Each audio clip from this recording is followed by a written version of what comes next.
It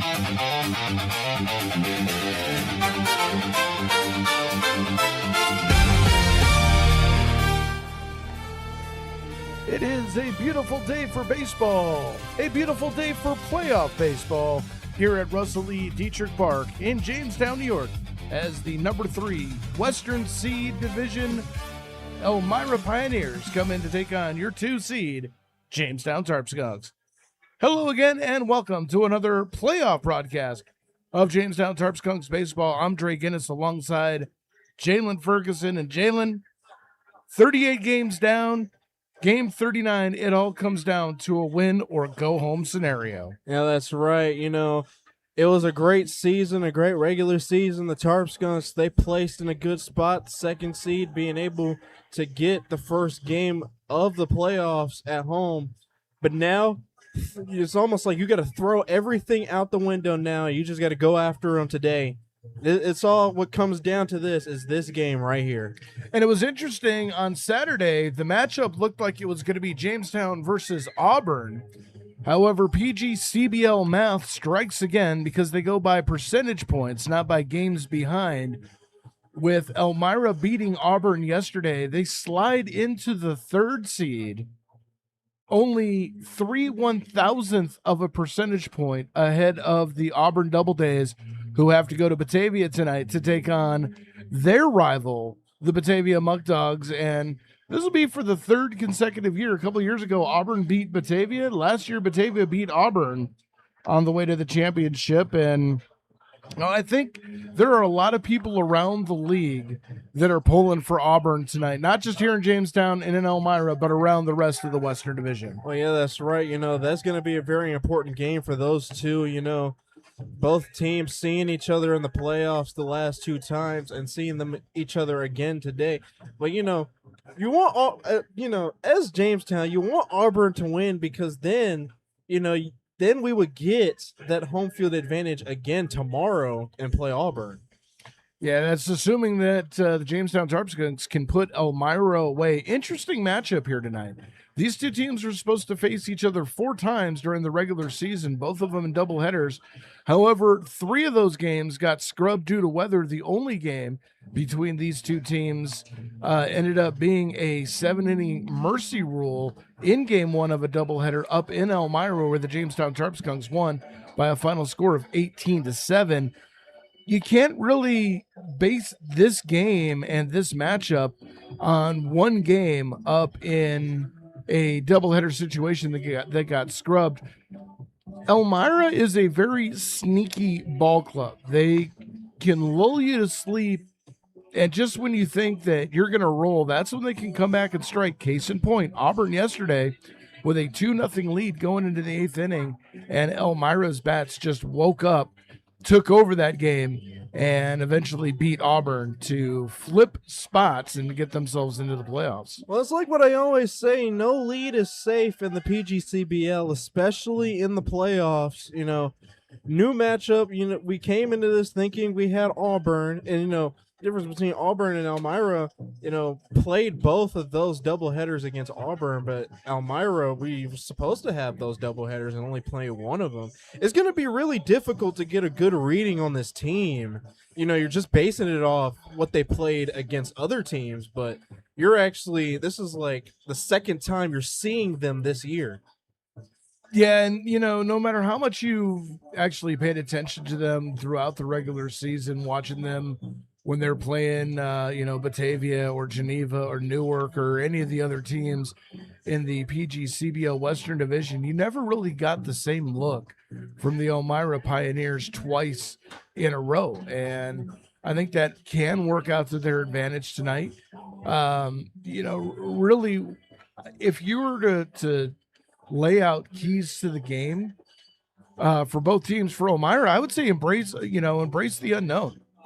Jamestown doesn't know a lot about Elmira. Elmira doesn't know a whole lot about Jamestown other than what they've seen of each other on the TV. This is really going to be, outside that doubleheader that you could argue doesn't have any effect on tonight whatsoever.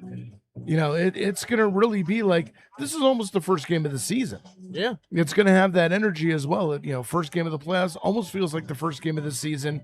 even though the players are a known commodity, you don't know how they're going to perform on the field tonight. Like you said, talking about first time, like Geiser, pitcher for Elmira right now. He's only appeared in one other game. This is going to be his second time pitching, first time pitching in the playoffs. So again, talk about experience. These two teams don't really have that much experience teeing off against each other. So it's going to be really different, and we're going to see how the matchups are going to be compared to each other. And that's a great point that you bring up, that the pitching matchups. Mikey Geisler for the Auburn, or for the Elmira Pioneers, only having the one game. I think he only had 6 innings of work. Being thrust in a pressure situation, how is he going to respond to that? On the other side, you've got the guy they've called Big Precious coming out. He is going to be making what would be his 10th appearance of the season, even though it doesn't count against the cumulative stats. He's already had 9 starts this season. Been out there in some big games. He's won some, he's lost some. And he's also had some no decisions where the bullpen came in and was unable to hold on to a lead when he left the game. I think if you're, Geisler, obviously this isn't your first rodeo. This isn't the first time that you've pitched in a big game. It may have been a long time in between starts in a big game, but you have to think that he's done that at some point. Zach McLean has had more reps this season. I think he might be given the edge when it comes to pitching in a big or a pressure type situation. Yeah, that's right. Both teams, not really seeing each other well, but like it'll be interesting to see how the bullpen matchups is going to be. Like you said, Zach McLean, he has been the go-to starting pitcher, one of Tarp Skunks' aces. And as the postseason progresses, you don't want to tap into that bullpen just yet, especially when you're trying to win more games and advance more into the playoffs. Yeah, and on the other side of the coin, offensively, the Tarp Skunks over the last couple of games have struggled to put up some runs. They were able to put up 6 the other night against Geneva.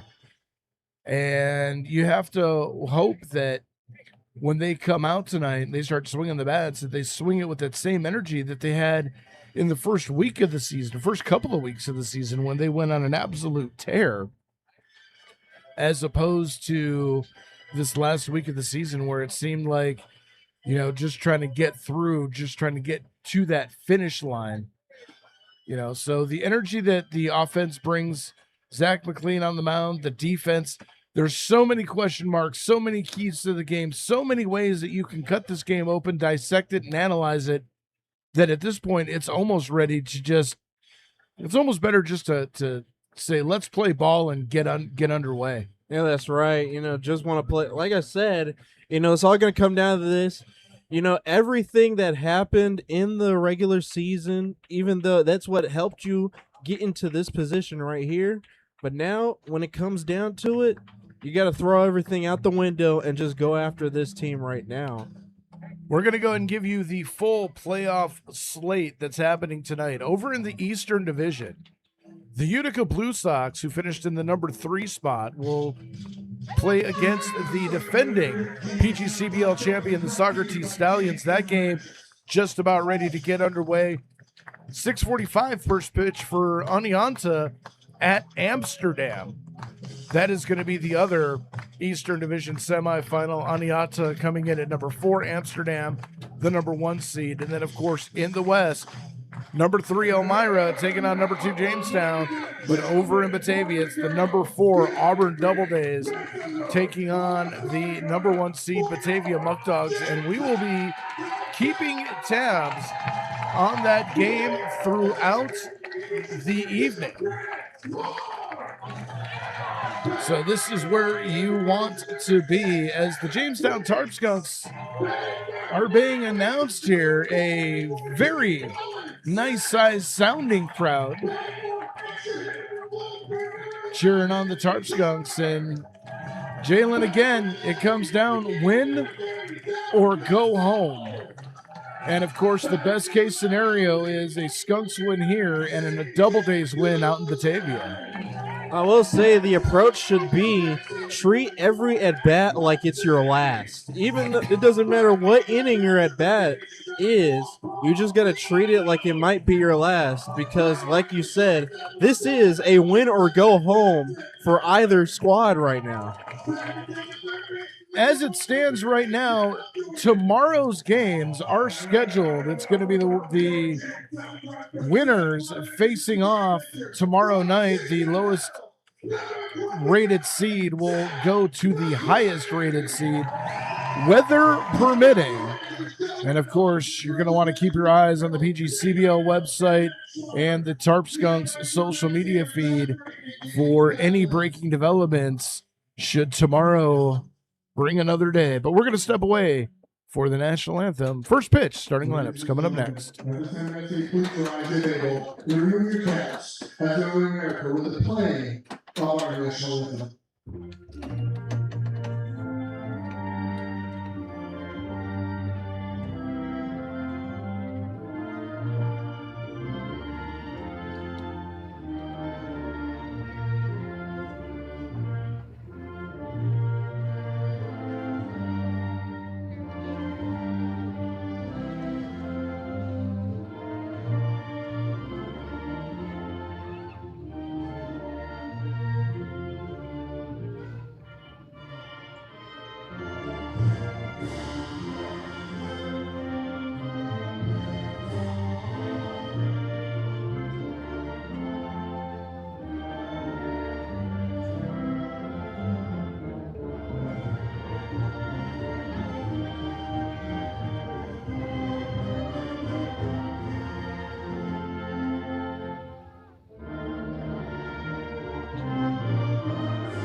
And all right, as we finish the national anthem, let's give you the starting lineup for the Elmira Pioneers. Leading off at DH is Thomas Cheaplik. At third base, Manny Castro. He is at number 2. Number 3, Brett Baker at center field. First base, Brandon Dubik.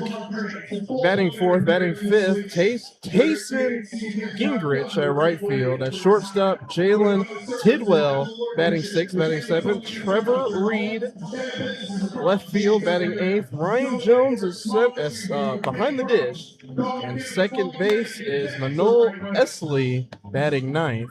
They will be facing the starting pitcher for the Jamestown Tarp Skunks, Zach McLean. He has had 9 starts, finished the season with a record of 1-2, finished the season with an ERA of 5.14, 35 innings pitched, 38 hits, 27 runs, 17 walks, and 46 Ks.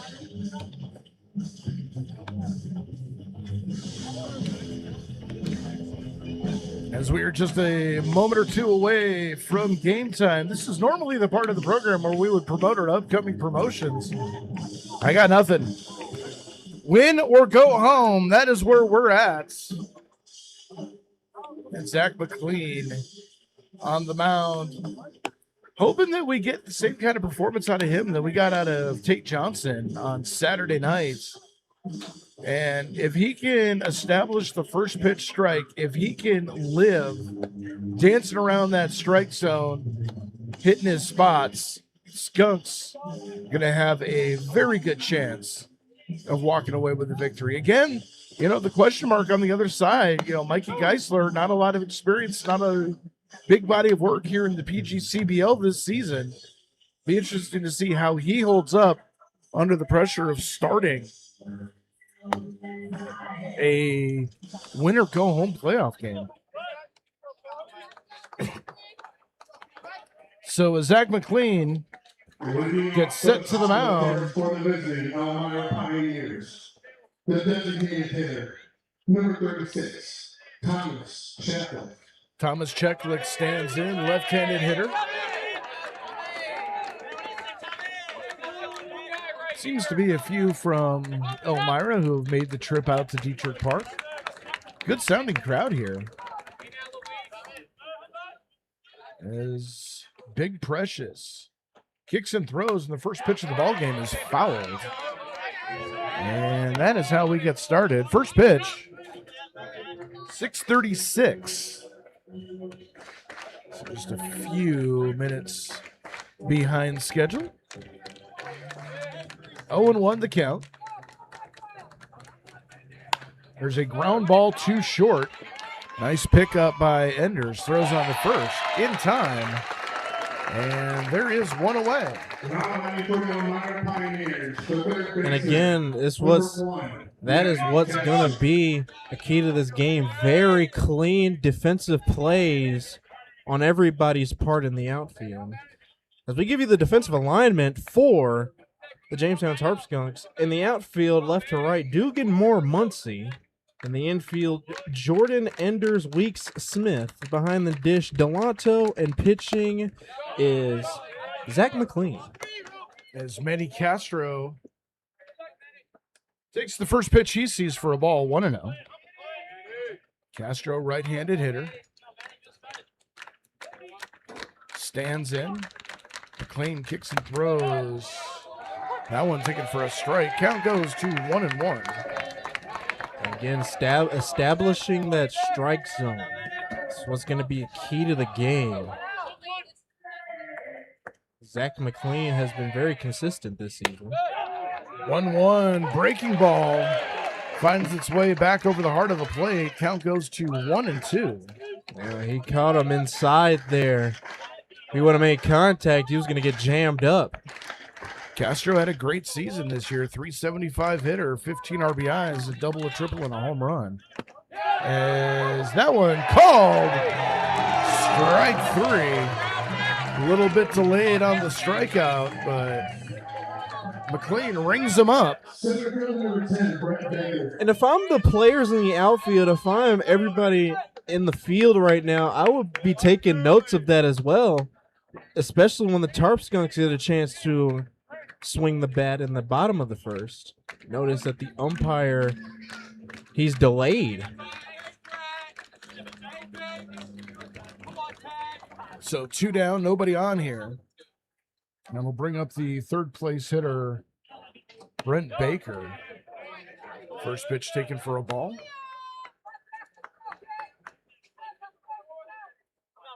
Baker on the season finished .381. 33 RBIs, a couple of home runs. Has some power. Next pitch, just missing off the plate. And the count goes 2-0.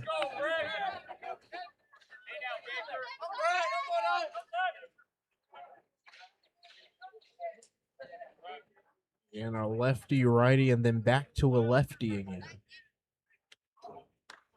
2-0. Swing. And a miss. And the count goes to 2-1.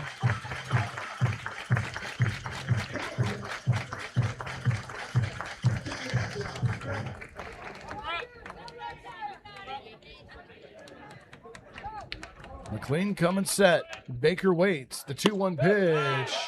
Catching the outside corner for a called strike, and the count goes to 2-2. That was a good frame job by Delanto, being able to get that strike call there. And Baker did not like it. 2-2. The pitch. Swinging a foul off toward our third base camera. Thankfully, no damage. We'll do 2-2 all over again.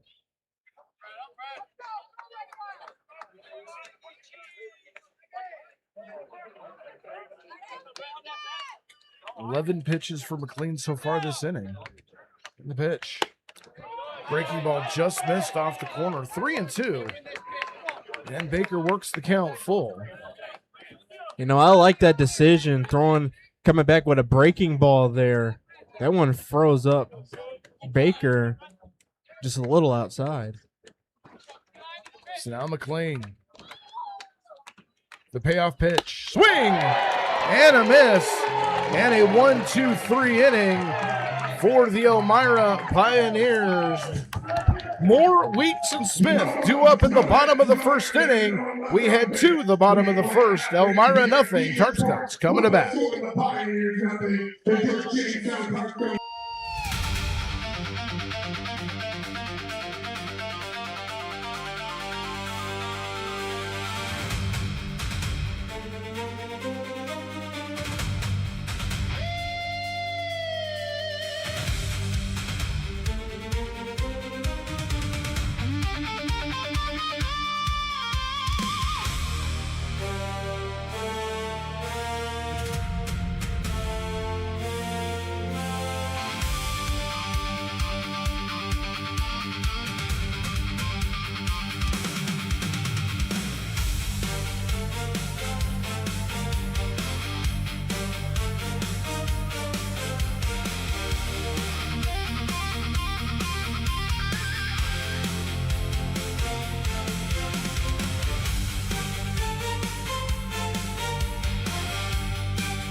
And welcome back here to Russell E. Diethrick Park. Tarp Skunks up to bat. Let's give you the starting lineup. Leading off is Grant Moore in center field. Batting second, Eric Weeks at second base. At first base, Nolan Smith batting third. The extra hitter, Anthony Traumer, batting fourth. Dom Costello, the DH, batting fifth. Batting sixth, C.J. Dugan in left field. In right field, Nate Muncy batting seventh. Paul Delanto behind the dish, batting eighth. Batting ninth, Jackson Enders at shortstop, and at third base, batting 10th, is Caleb Jordan, and they will be going up against the starting pitcher for the Elmira Pioneers, Geiser. This will be his second appearance of the season, his first in the playoffs. No record, comes in only 6 innings pitched with an ERA of 7.50, 5 hits and 5 runs. It'll be Grant Moore, Eric Weeks, and Nolan Smith due up. And here to call it is Dre Guinness. All right, thank you very much, Jalen Ferguson, as we are set for the bottom of the first inning. Zach McLean with a clean 1-2-3, top of the first inning. Nice to see that. As Grant Moore stands in. Grant Moore collected his 26th stolen base of the regular season on the last day of the season to finish with the most stolen bases in a single season of franchise history. He comes in hitting .339, 23 RBIs. Very dangerous at the dish and on the base paths. And Mikey Geiser set to deliver the first pitch, and that one is taken for a strike on the inside corner. That's what I'm saying. You know, umpire has a wide strike zone. Have to make note of that when you're on the field. Try to come back into the same location, just missed a little too far inside, 1-1.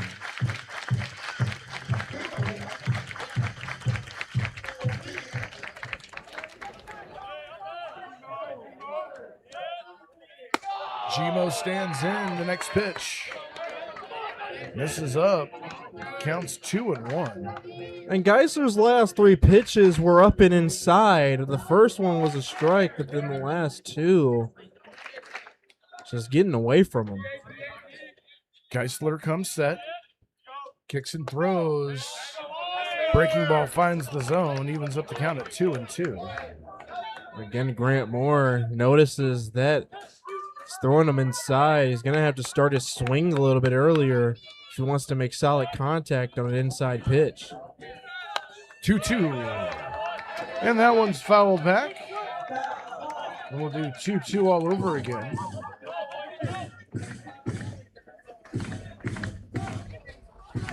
Now, if Geiser might make Grant Moore try and chase that one outside on a 2-2 pitch. Here it comes. The kick can throw. That's a breaking ball way off the plate. And Grant Moore works the count full, 3-2. Yeah, threw one outside. Grant Moore was not chasing at that one.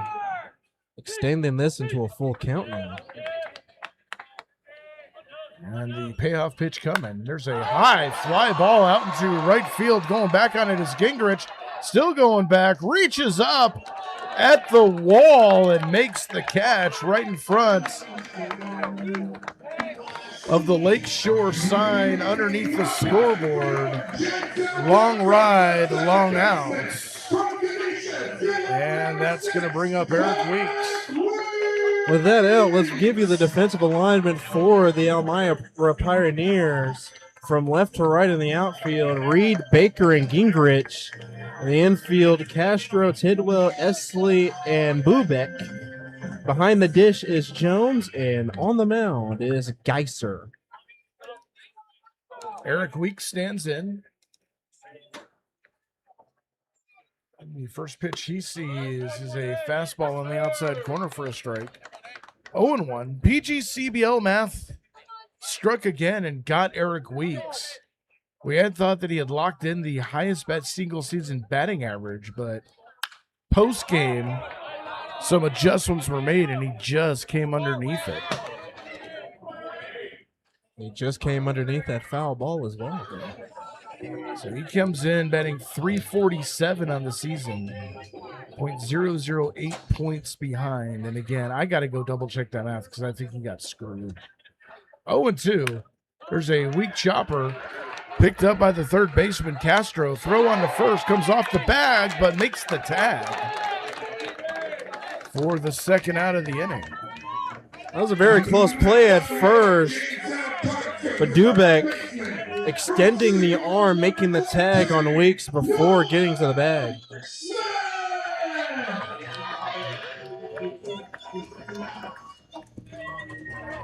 So now with 2 down, that's going to bring up Nolan Smith. Left-handed first baseman, had himself a pretty solid truncated season. Came in a little late, 20 for 49, still finished over 400, 408 on the season. As he tried to check his swing, couldn't hold up, 0-1.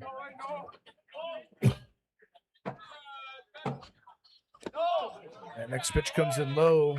Count goes to 1-1.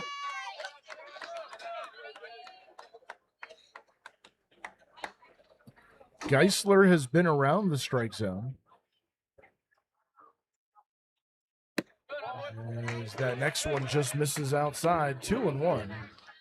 Again, Nolan Smith is the kind of guy, he's not going to try and make contact unless he knows it's in the strike zone. Has a very good eye for strike zone. 2-1 pitch, swinging. There's a chopper foul off of either the plate or his foot. Ended up rolling fair, but home plate umpire says no, no, no. They hit the ground pretty hard, or hit something pretty hard. Had to have hit the plate. Because if it hit Nolan, he would have, well, you know what? Knowing Nolan, he would have had to hit it really hard off of something for him to flinch. One of the toughest kids I've seen come through here. 2-2 pitch coming. And that one just off the plate, 3-2. And again, you know, last year, 40 regular season walks, setting a franchise record. If anyone is going to take that pitch, I trust him to do it. That was a very stone cold take. Geisler with the payoff pitch coming. That one off the plate. And a walk for Smith. Gives the Tarp Skunks a base runner for Anthony Traumer with 2 out. And a good job by Nolan Smith being able to extend the inning with a walk.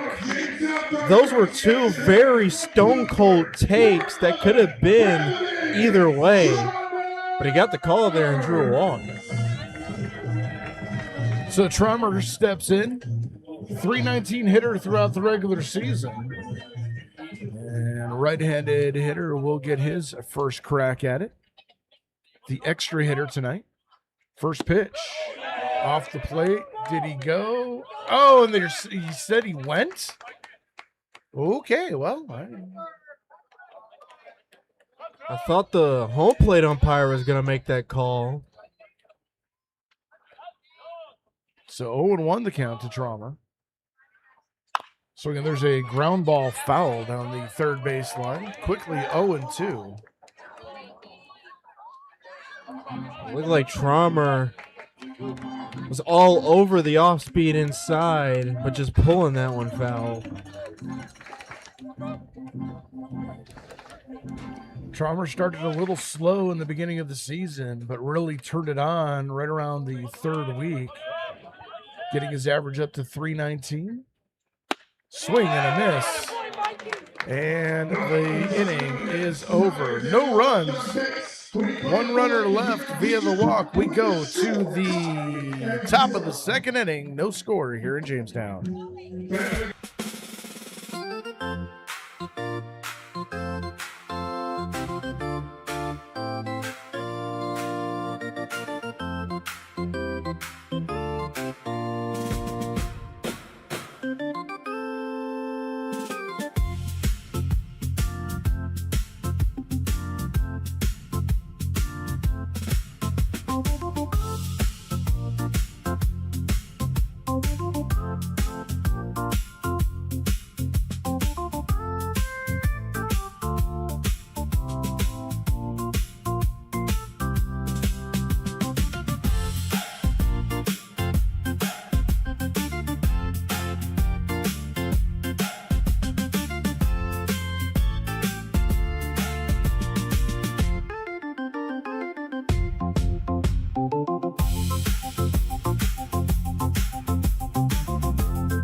And welcome back here to Russell E. Diethrick Park. Still no score as we head to the top of the second. Dubek, Gingrich, and Tidwell will be facing Zach McLean, as Zach McLean here to start his second inning of work. And here to face the mic, it is Dre Guinness. All right, thank you very much. Zach McLean, who got through the first inning, 1, 2, 3, on a clean 13-pitch inning. He will face 4, 5, 6 due up here for the Auburn Doubledays. And, you know, something I probably should have mentioned but forgot to. Doubledays only fielding a starting lineup of 9. Usually 10 here in the PGCBL. Only 9 today. As Brandon Dubek stands in. First pitch to him inside for a ball. 1-0 the count.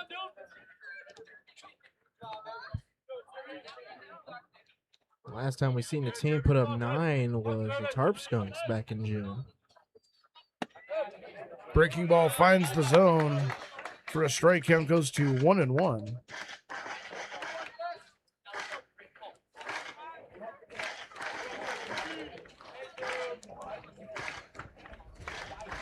Dubek, right-handed batter, waits, takes a fastball on the outside corner, strike 2, and for McLean, it looks like he's bringing a little extra velocity here tonight on that fastball. He's definitely switching up his pitches, keeping the batters guessing. 1-2 pitch on the way.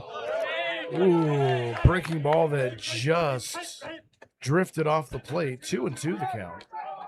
Tried to make him chase at the slider. Dubek wanted to swing, checked up. So now McLean kicks and throws the 2-2. Ground ball up the middle into center field. That is a base hit. First base hit of the ball game for either team. And with nobody out, that's going to bring up the right fielder, Tyson Gingrich. That was a ground ball up the middle, just right in front of the legs of Zach McLean and getting past Weeks at second. So Gingrich stands in.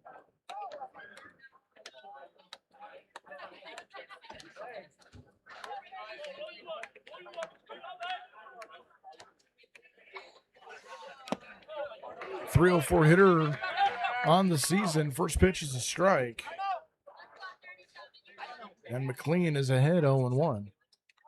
And now we're getting a little bit of a discussion here.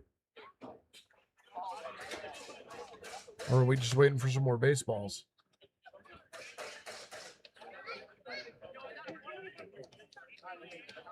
I think you put an order in for some new baseballs.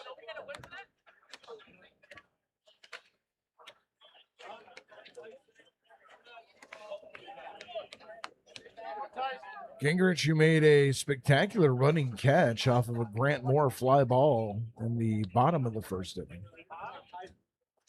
Stands in there, waves that bat back and forth, waits for McLean, kicks and throws. There's a chopper toward third. That could be 2 to second for 1 on the first. Not in time. Too much speed. But a good job by Jordan to get it over to Weeks. Just too much speed coming around the other end. And now there's 1 away. And that's going to bring up Jalen Tidwell. Now that was a chopper straight to Jordan that kind of took off or gave Gingrich some time at first. Snap throw over to first. Gingrich back in safely. For Tidwell, he hit .284 on the regular season. Had 18 RBIs. First pitch, there's a fly ball into right field. Muncy drifting under it, reaches up and makes the catch for the second out of the inning. Muncy is shown to be a very reliable right fielder. Started the season at first base, but then as we got Nolan during the middle of the season, they put him in right. And ever since, he's adjusted. He's a bit of a Swiss Army knife. Yeah. Can also come in and pitch in relief in a pinch. Trevor Reed stands in. 2 down here. Top of the second inning. No score. First pitch fouled off to the right and out of play. And the count goes to 0-1.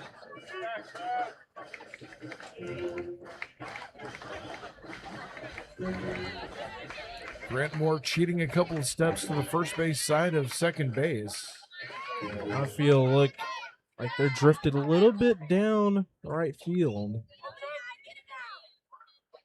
0-1. Fouled off again. And we go 0-2.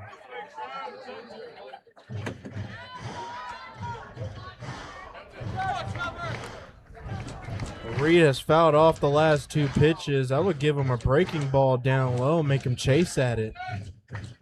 But it's really hard to throw a ball down low on purpose. 0-2. Tried there, just missed off the outside part of the plate. 1-2 the count.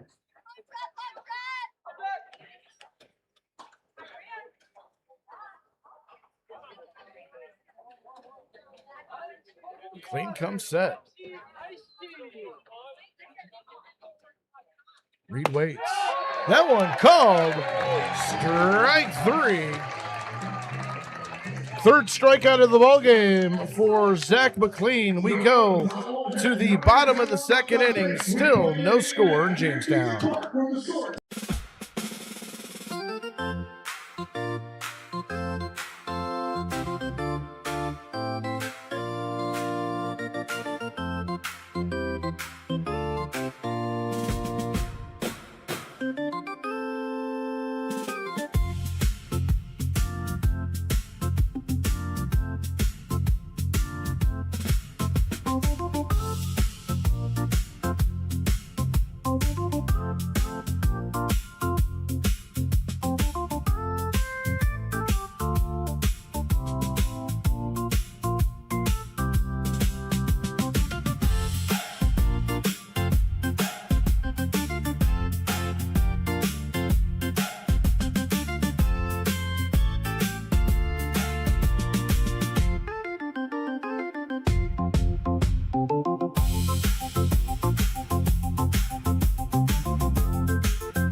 They were just tuning in. We are at the bottom of the second inning. Dom Costello, CJ Dugan, and Nate Muncy due up as they will face Geyser here to start his second inning of work.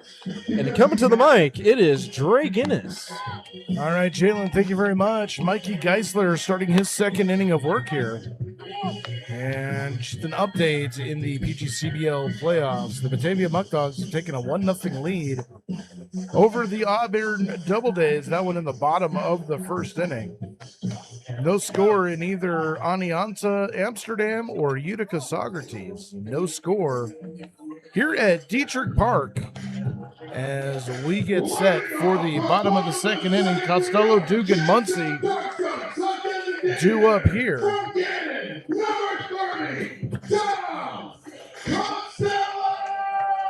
As the Dom father, Dom Costello, stands in. Been a little while since we've had a chance to see him. 273 on the season. Does have a home run, that grand slam in Batavia. First pitch, that one's fouled up and away behind us, and it is 0-1. Dom coming in, looking to hit here. He fouls off the first pitch.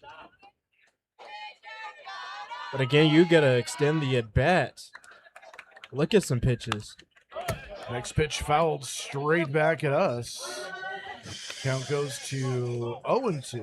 We're going to pat ourselves on the back here. We did not flinch. I mean, you were paying attention to the computer there.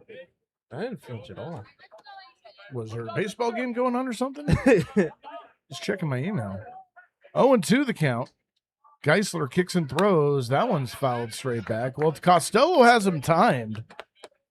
He's following him straight back, just underneath it a little bit. So it'll be interesting to see. Does Geisler change speeds on Costello, try to get him to swing through something here? Well, defensively, the infield are almost in the corners, a big gap right up the middle there. And another foul straight back on another fastball, and Costello, you keep throwing him those kind of pitches, Costello's going to make you pay. And then again, Geiser might throw something outside, make Dom Costello chase. Plate vision at a premium here. The 0-2, swinging. There's a ground ball to second. Picked up by Esley, throwing to first in time, and there is out number 1.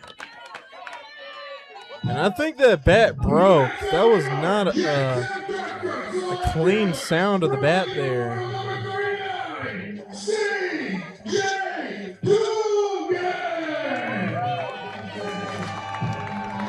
CJ Dugan stands in now. Right-handed hitter, 267 on the season, 8 RBIs. He waits in the first pitch, swing and a miss.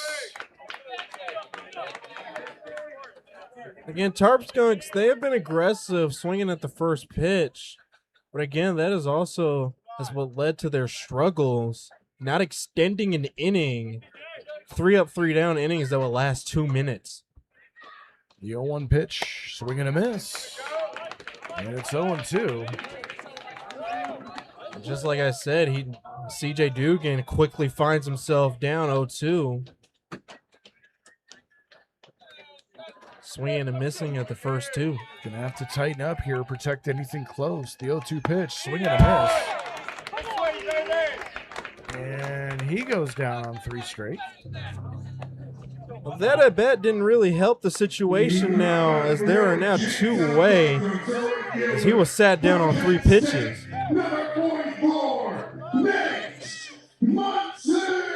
That'll bring up Nate Muncy, known for his late game heroics. Like to put some of the theatrics away and just go right at it right here early on. 2 down, bottom of the second. First pitch swinging. There's a liner off the glove of Tidwell at short. That one into left field, and that is a base hit. First base hit for the Tarp Skunks here in the ball game. And with 2 down and a runner on, that's going to bring up Paul Delanto.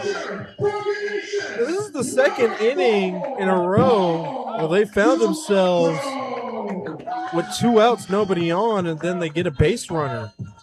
The Skunks have done a lot with the 2-out rally this year. Could use one here. Especially from the power of Delanto. Delanto stands in. First pitch, swinging. There's a little pop-up to the shortstop, Tidwell. He makes the catch, and the inning is over. No runs, 1 hit, 1 runner left. We go to the top of the 3rd inning. No score here in Jamestown.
Top of the 3rd inning here at Russell Lee Diethrick Park. No score between the Elmira Pioneers and the Jamestown Tarp Skunks. Zach McLean on the mound, 25 pitches through 2 innings. He will face 8-9-1.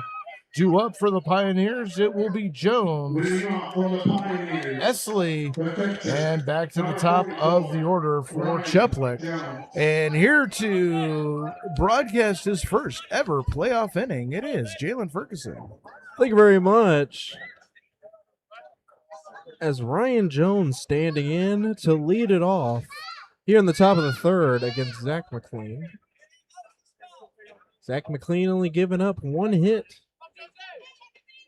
Has himself 3 strikeouts. He's faced 1 over the minimum. First pitch swung on and missed. That is how the 3rd is underway. Geisler only 2 over the minimum. It's been a pitching duel here so far. It's the 0-1. That one catches the outside corner for a strike. Little delayed call, and Jones not liking the tempo. The umpire really does have a wide strike zone today. It's the 0-2. That one outside. 1-2. Also is a very deliberate strike call. Doesn't rush it, takes his time. Very concise.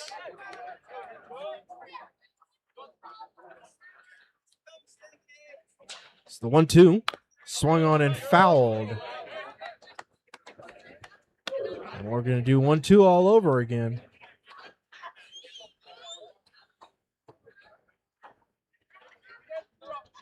Manon Esley on deck. The number 9 spot.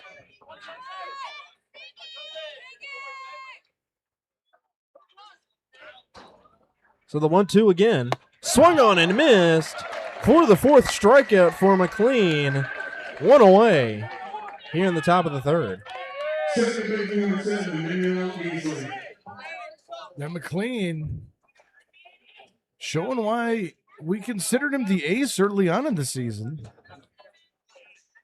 Back to living in that strike zone. First pitch strikes have been a huge thing for him here too. He's going to bring him Manol Esley, the second baseman. First pitch, swung on and missed.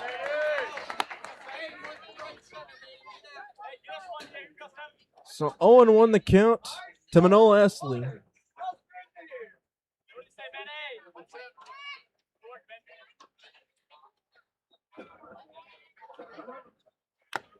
And fouled, but in the glove of Delanto, that would be a strike. 0-2.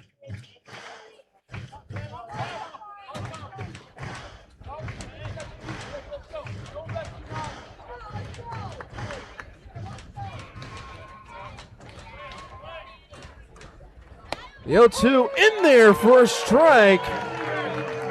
5 Ks for Zach McLean here.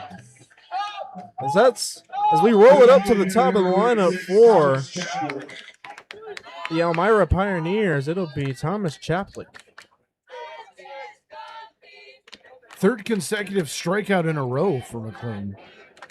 Closed out the second with a K. Struck out the first 2 here. So Zach McLean, wheels and deals, first pitch in the dirt for a ball. 1-0 to Thomas Chaplick. Second time through the lineup, want him to give him a little bit of a different look than the first time. It's the 1-0. That one in the zone for a strike, 1-1. And that snap on Delanto's glove when McLean delivers that fastball, very pronounced. If I'm guessing, I'm saying probably 92, 93 on that fastball. But that one catches the zone. 1-2. And so far, Zach McLean has been cruising in this inning. As he gives the yes. Looking for the punch out here. Ooh, that was a good frame job, but just misses. 2-2. Thomas Chaplick grounded out to Jackson Enders in his last at bat. So the 2-2 here. That's a line drive. Fouled down the left field line. We're going to do 2-2 all over again. Manny Castro on deck for the Pioneers. Zach McLean gets set in the pitch. Swung on and missed. And that'll do it. Zach McLean strikes out the side in order as we head to the bottom of the third. It is still tied at 0.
As we go to the bottom of the third inning, no score between the Pioneers and the Tarp Skunks.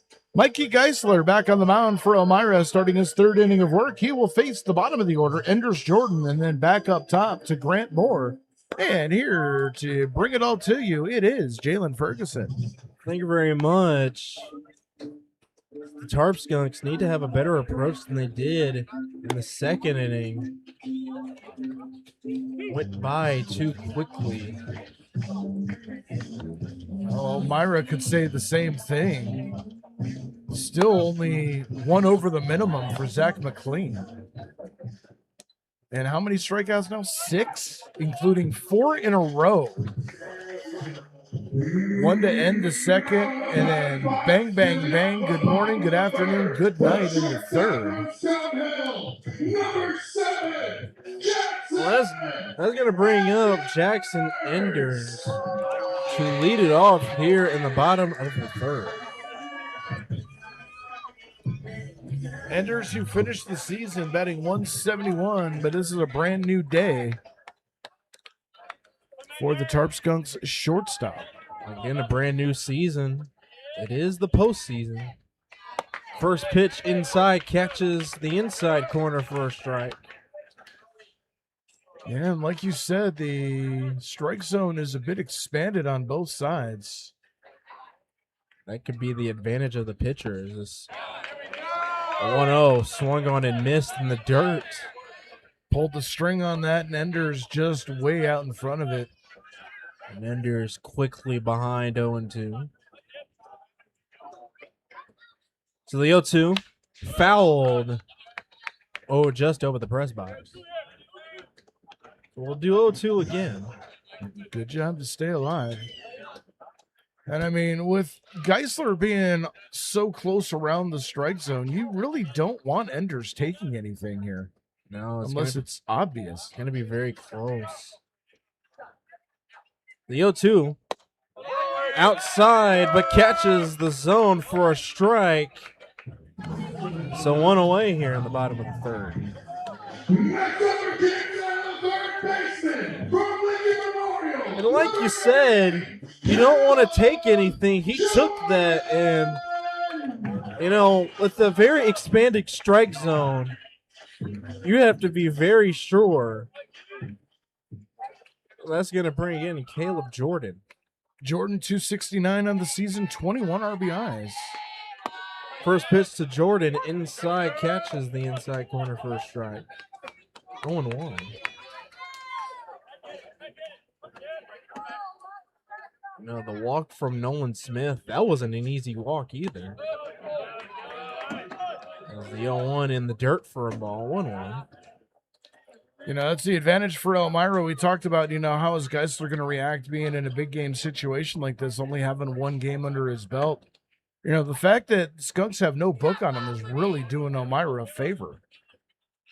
So the 1-1 misses the zone. 2-1. You know, just barely, you know. He only pitched one game in the regular season, so he's kind of hard to get a read on as 2-1 grounded to first, throws to Geisler stepping on the bag, and 2 away. As we roll it back up to the top of the lineup, it will be Grant Moore. Next up against the center fielder number 2, Grant Moore. Grant Moore flying out. A deep fly ball, but caught by Gingrich at the warning track. Running catch by Gingrich, taking extra bases away from the speedster. So the first pitch to Grant Moore, inside for a ball. 1-0. Grant Moore extended his at-bat to a full count last time. So the 1-0. That one catching the zone for a strike. 1-1.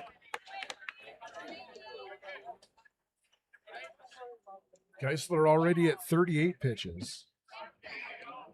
38 in the third inning. The 1-1 ground ball to... Oh, and it takes a bad hop, and it goes over Dubik. So Grant Moore should be awarded a single there.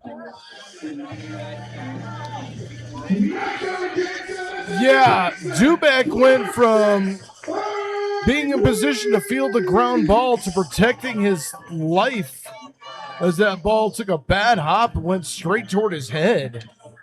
Luckily, he didn't get any contact with it. That was a sharp ground ball. So here is Eric Week, snap throw to first, not in time. Well, you know, the book is out on Grant Moore. Well, definitely now taking the single season stolen base record, or franchise record, as Grant Moore goes, throw to second, and they caught him by or now they make the tag on him. So they tag him, catching him stealing, and that'll do it. As we head to the top of the fourth, it is still no score.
Top of the fourth inning here in Jamestown. No score between the Elmira Pioneers and the Jamestown Tarp Skunks. It'll be 2-3-4, 2 up for the Pioneers facing Zach McLean, Castro, Baker, and Dubeck. And once again, it's Jalen Ferguson. Thank you very much. Zach McLean striking out the side in order back in the top of the third. But now Manny Castro standing in here, as he was the first strikeout for McLean. Struck out looking his last at bat. So the first pitch, that is a fly ball over Nolan Smith, touching the outfield grass. And so Manny Castro on the first pitch gets himself a single. Not wasting any time, fisting that one over the head of Smith. So I was going to bring in Brett Baker, as he was the second recorded strikeout for McLean.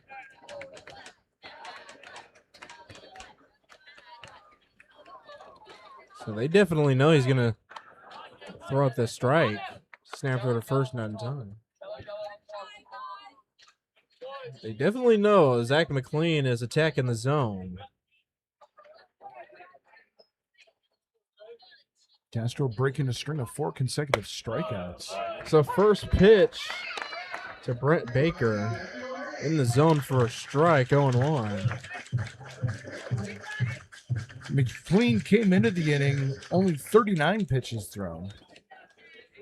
Geisler at 40. Snap throw to first, not in time. So both starters running under the 90-6 average.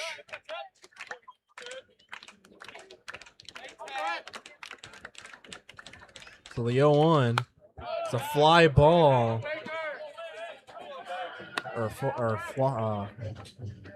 Foul ball. Towards the backstop. 0-2 the count. That one was coming toward us. Yeah.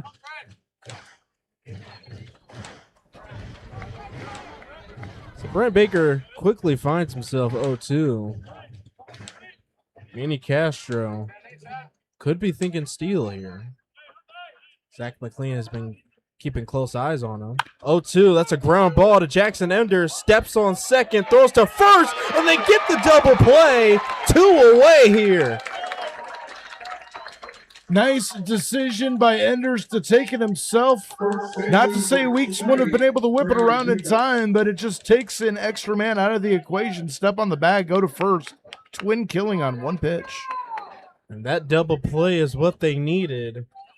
So that's going to bring in Brandon Dubeck, the first baseman. He singled and recorded the first single for Elmira. First pitch, just missing. 1-0 the count. Both teams with 2 hits here in the top of the fourth. So it has been a pitcher's duel to this point, as the 1-0 fouled. 1-1 now. It's the fans doing the wave. I got to point out, the smell coming from somewhere, I don't know if that's concessions or what. It smells like carne asada, and I'm like, I want street tacos now. I think that might be concessions. As the 1-1 fouled at home plate and catches Paul Delanto. He says he's tough. He'll walk it off. Rub some dirt. That was always one of the things that you think back, I guess, when I was a kid. You'd always get the father figure. Just rub some dirt on it. And then the mother would come in and pour a half a bottle of Bactine on it. It's too dirty. I'm getting mixed signals here. Yeah. Am I supposed to rub dirt in it or let you Bactine my leg? To be honest, dirt felt better. But then you would just walk it off. 1-2 inside. Paul Delanto cannot glove it. A 2-2. And instead of orange slices in a Capri Sun, we would get our favorite drink of all time. Hose water, rubber flavored. Hose water. Hose water. Oh yeah. Mine was tap water. Why do you think Gen X is so down to earth? Is because we had so many chemicals from hose water. Actually, when you say it like that, it makes sense. It's the 2-2, a ground ball to Enders, bare hands, it throws to first, and they got him by an eyelash, and that'll do it.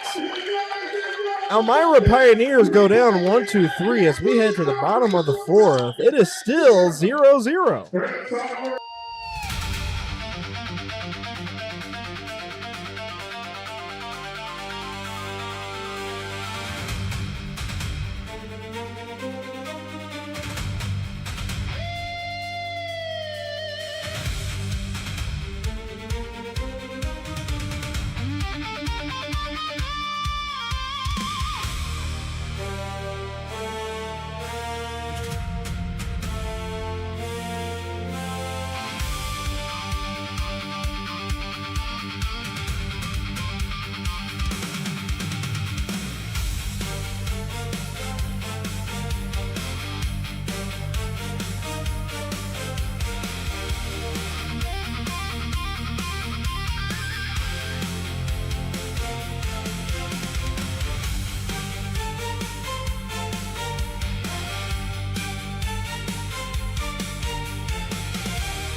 Bottom of the fourth inning in what can be described as a pitcher's duel here at Diethrick Park in Jamestown, New York. No score between the Pioneers and the Jamestown Tarp Skunks.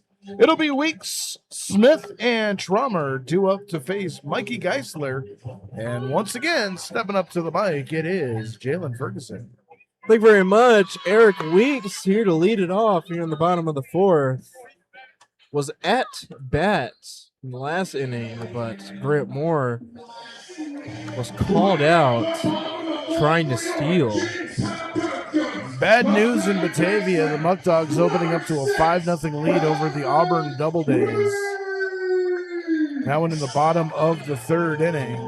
Anianta trailing Amsterdam 4-0. That's in the bottom of the second. No score between Utica and Socrates. That one in the top of the fourth. No score here as well. First pitch just misses the outside corner. 1-0. The Batavia game. Batavia attacked here. It's been back and forth, swinging a drive deep out to left field, and it's gone! Or no, it's not. It is a double. That looked gone to me. I thought it was. It was just off the blue monster.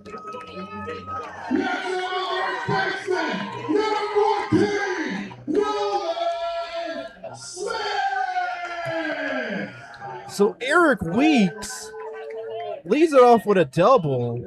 I thought that one went over the wall. I guess it hit. It must have hit that CCB sign. I don't know. That's going to bring in Nolan Smith, as that is a line drive straight to Tidwell. One away.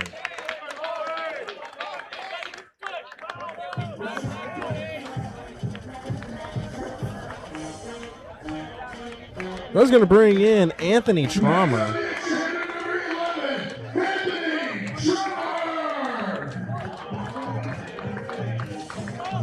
Anthony Trummer struck out swinging in his last at-bats. Best scoring opportunity for either team at this point. Yeah. First runner in scoring position for the Tarp Skunks.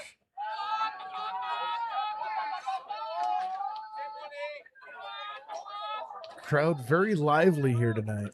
Exactly. Kind of expect that for them, especially for a playoff game. First pitch to Traumer. That's a ground ball. Fielded by Tidwell. Throws on the third and getting Eric Weeks with the tag. So 2 away. Anthony Traumer is on base via fielder's choice.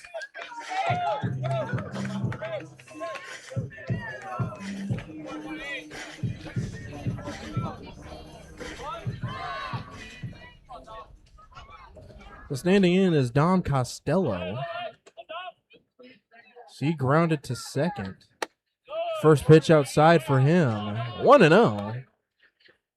I mean, I understand the aggressiveness, but may have been the wrong place, wrong time there. Well, again, he had 1 out, and it was fielded right in front. You go back to second.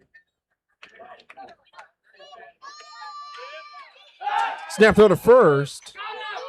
And Traumer's back in safely. And the amazing part about it is all this activity that just happened, all on 4 pitches. That's amazing.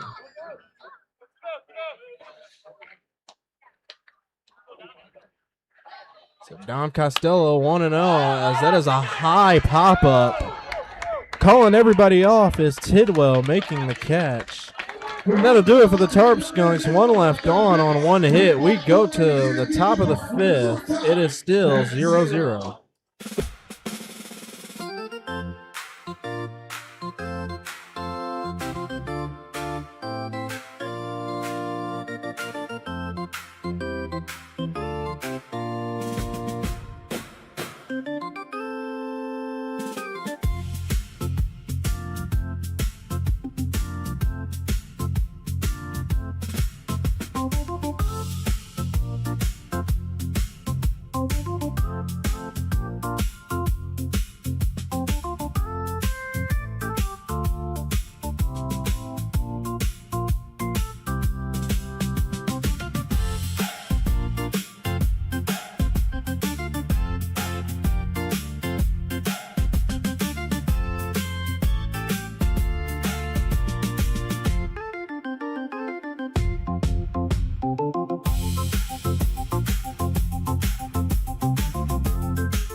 Top of the 5th here, Zach McLean on the mound to start the 5th inning. He will face Gingrich, Tidwell, and Reed. And here to call it and back on the mic is Dre Guinness. All right, thank you very much, Jalen. Top of the 5th inning here in Jamestown. Taking a look at the other scores around the PGCBL. Bad news in Batavia. It gets even worse. Now 7-0 over Auburn, top of the 4th inning. Anianta gets one on the board against Amsterdam. It's 4-1 there in the top of the 3rd inning. Utica and Socrates, no score. And no score here in Jamestown as Tyson Gingrich stands in, left-handed hitter, facing Zach McLean, starting his 5th inning of work. And the first pitch, swing and a miss. 0-1 to the Pioneers right-hander. Reached on a fielder's choice his first time out. McLean has been cruising. Pitch, swing and a miss. And the count goes 0-2. 6 strikeouts in the ball game. Has not walked anybody. He's faced now 2 over the minimum.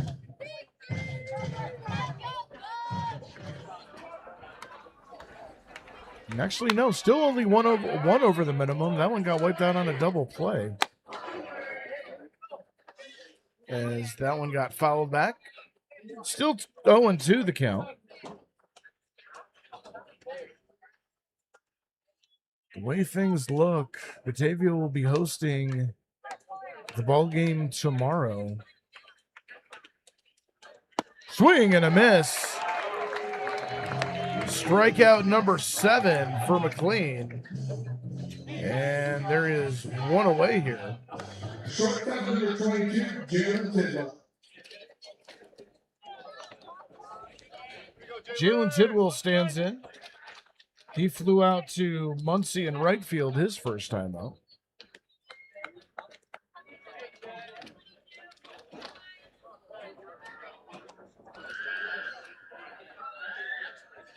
One away, top of the 5th. First pitch, swing and a miss. 0-1 the count. This is definitely one of our speedier ball games of the year. 5th inning, we're only an hour in. Well, both teams came to play defensively. Yes, they did. Here's the 0-1 pitch. That one just off the plate, 1-1. Now, this has been, going into the 5th, and only 5 combined hits for both teams. I think only 2 or 3 at bats that have actually gotten to 3 balls on either side. 1-1 fouled off. Out of play to the right side, and it is 1-2.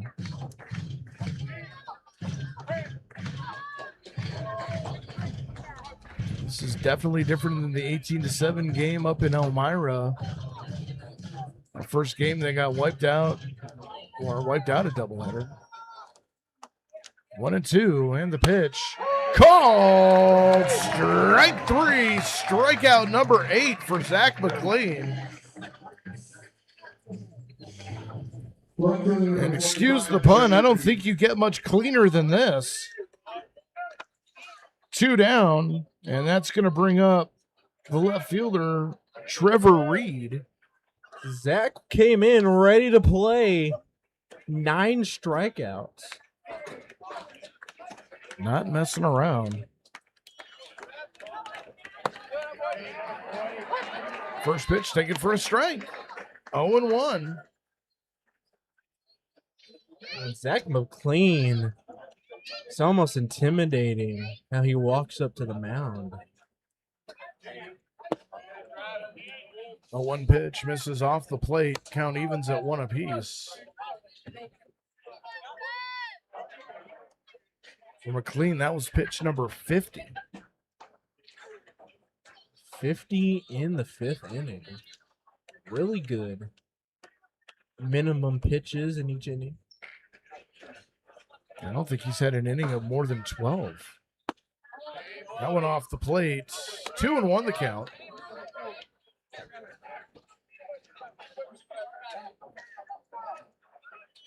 Eight strikeouts, looking for his second 1-2-3, or make it third 1-2-3 inning. Had one in the 3rd, one in the 1st, and he's going to get one here in the 5th as that one's flown out to right. Muncie underneath it, puts it away, and a 1-2-3 inning for Zach McLean. Nothing doing for the Elmira Pioneers. We go to the bottom of the 5th inning, still no score.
Welcome back here to Russell E. Diethrick Park as we are set to start the bottom of the fifth. As Geisler start his fifth inning of work, he will face C.J. Dugan, Nate Muncie, and Paul Delanto. And stepping back up to the mic, it is Dre Guinness. All right. Thank you very much. Where am I? We're at Russell E. Diethrick Park, the friendly confines of Jamestown, New York. No, that would do it. I was also looking at trying to figure out who was where we added who's hitting and who's pitching to the scoreboard tonight. Like we haven't done enough this season. Let's add something else in the last possible home game. Could get another one. We'll see as C.J. Dugan stands in. Struck out his first time up. And the first pitch swinging. There's a foul down the right field line, hooking and out of play. Now that one hit the light post and then ricocheting and then into the bleachers. Hey, pinball. Or Plinko, one of the two. 0-1 the count. There's a ground ball too short, picked up by Tidwell. Long throw across the diamond just in time to get Dugan for out number one. Again, Dugan's going to need to do a better job of extending the at-bats. Only 2 pitches out of that, and he is back on the bench. So Nate Muncie stands in. Singled his first time up.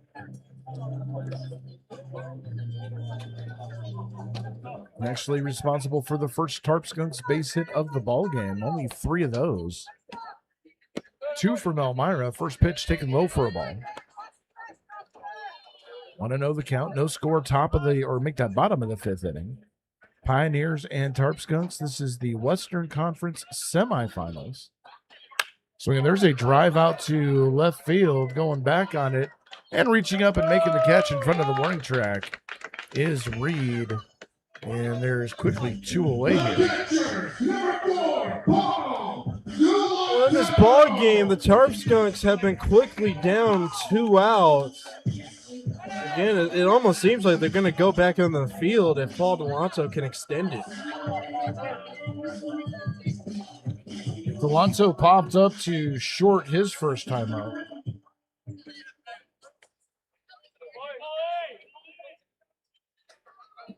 And the first pitch he sees is outside for a ball, 1-0. Just realized that should the Skunks win this ball game, I'm going to have to break down the gear tonight.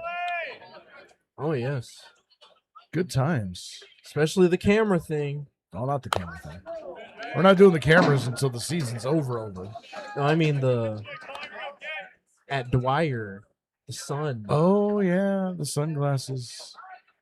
Of course, could always pour rain and push everything back a day. How's that going to work? Well, it's a good thing that they left Saturday and Sunday open when they scheduled the playoffs, isn't it? 1-1 the count. That one in the dirt and gets away from Jones behind the dish. 2-1. That'll definitely push my flight back. At this point, I have given up trying to figure out or guess what the PGCBL is going to do in any situation. Because no matter what you say, you're going to be wrong. 2-1. Delanto waits. Pitch comes in on the outside corner for a strike. 2-2 now.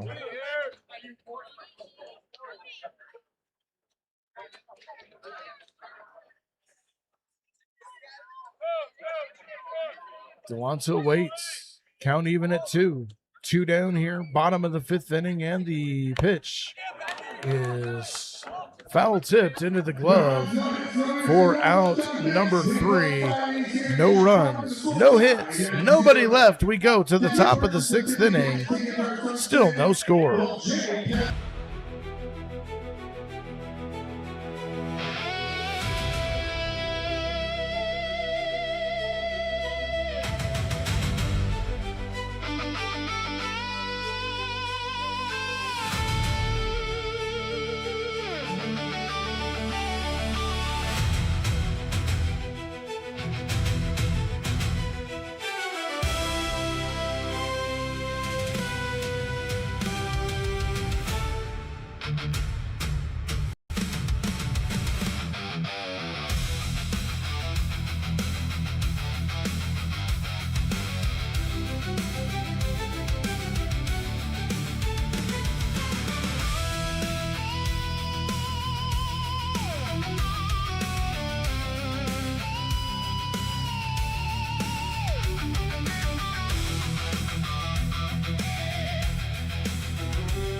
Here as we start the top of the 6th inning, Ryan Jones, Manel Esley, and then the top of the lineup, Chaplik, will go up against Zach McLean to start his 6th inning of work. And here to start his 4th inning of play-by-play, it is Dre Guinness.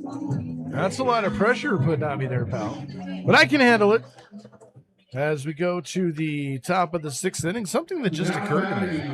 I didn't think we would need to bring up, but as we're marching toward the back part of this ball game with no score, the thoughts start to turn to extra innings. And there is no 10 innings and you're done here in the playoffs. You play until there is a winner. Well, it's also going to have to come down to Tarp Skunks taking advantage of 1, 2, 3 innings. First pitch from Zach McLean just misses for a ball. And opens it up 1-0.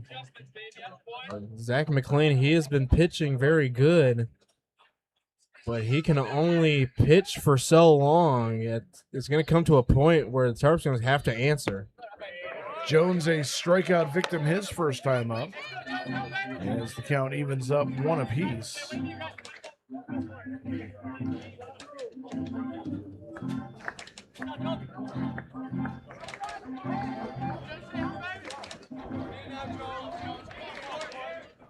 One. That one on the outside corner for a strike. 1-2 the count. And for McLean, that's pitch number 63.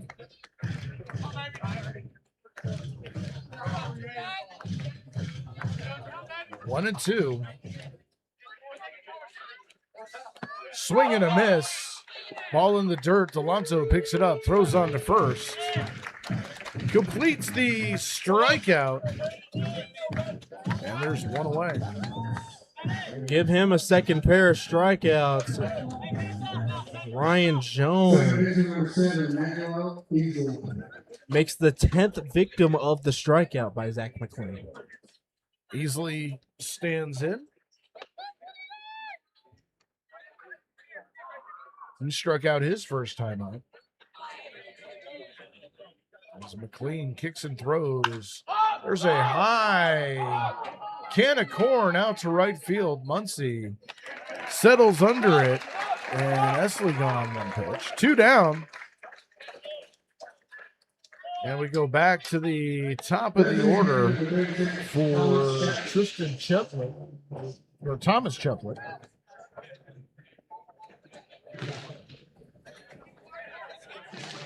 There's a friendly neighborhood motorcycle making itself known. Sounds like a Harley 750. I mean, it's a playoff game. Come on and watch. I know. Bring your Harleys. Cheplik 0 for 2. Struck out his last time up. He's also grounded out to short. Takes the first pitch he sees for a strike. 0-1 the count. Definitely gave him an off speed and froze him there. You know, normally as the 0-1 pitch comes in, there's a fly ball down the left field line. Everyone giving chase, but it's just out of play. And it's 0-2. You know, when you think about your pitchers, you're thinking, 90 pitches at the end of 6. That's your goal. McLean's at 67. That is above and beyond of what he is expected. And that is definitely going to allow him to stretch his appearance here. Potentially 7th, maybe 8th inning, maybe even 9th. But again, it's all about the Tarp Skunks answering back. It's only so long he can keep this up. 0-2, just off the edge. 1-2 the count. That one could have been either way. It's a good frame job by Delonto. I'd like to thank all the viewers from around the league watching this one. 1-2 the count. And McLean kicks and throws. There's a weak chopper toward short. Enders is going to have a tough play, throwing a first in time. Jackson Enders with his second spectacular defensive play of the ball game. Nothing doing yet again for the Pioneers. We go to the bottom of the 6th inning, still no score.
And here, as we get started, here in the bottom of the 6th inning, Geisler still on the mound to start his 6th inning of work. He will face Jackson Enders, Caleb Jordan, and on top of the lineup, Grant Moore.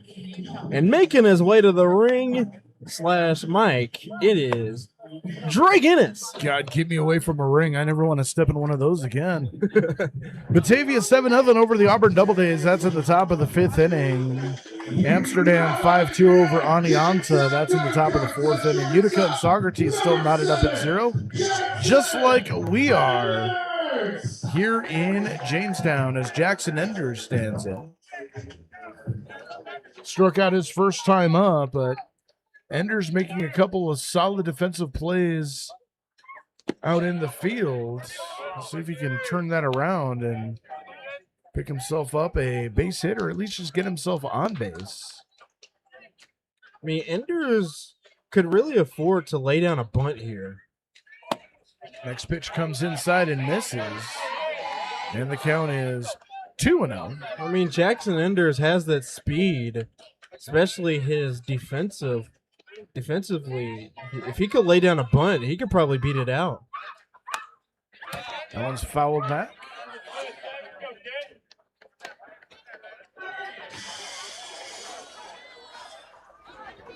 And quickly, it's 2-1.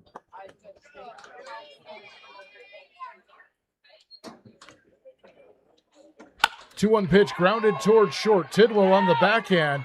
Sets long throw across the diamond just in time. Tried to speed it out, but just not fast enough, as that's going to bring up Caleb Jordan. And it seems like both shortstops for the Tarp Skunks and for Elmira, they've been getting a lot of work out here.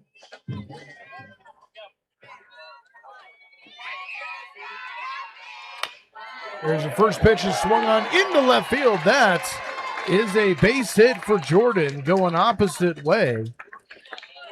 Getting on with one out and bringing up the top of the order for Grant Moore. Yeah, I was just looking at the shortstop putouts.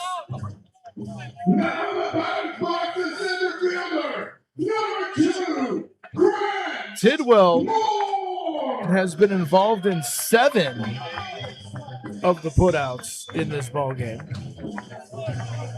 As Grant Moore stands in, 1 for 2, was caught stealing back in the 3rd inning. First pitch, squares the bunt, pulls back, pitch outside for a ball, 1-0. Singled off of a sharp ground ball that took a bad hop over Dubik. Also had a drive to lead off the ball game that came about 3 feet short of the wall. Caught on a good running catch by Gingrich on right. 1-0 pitch, taken outside for a ball, 2-0. Can't sleep on Caleb Jordan over at first base. He has stolen some bags.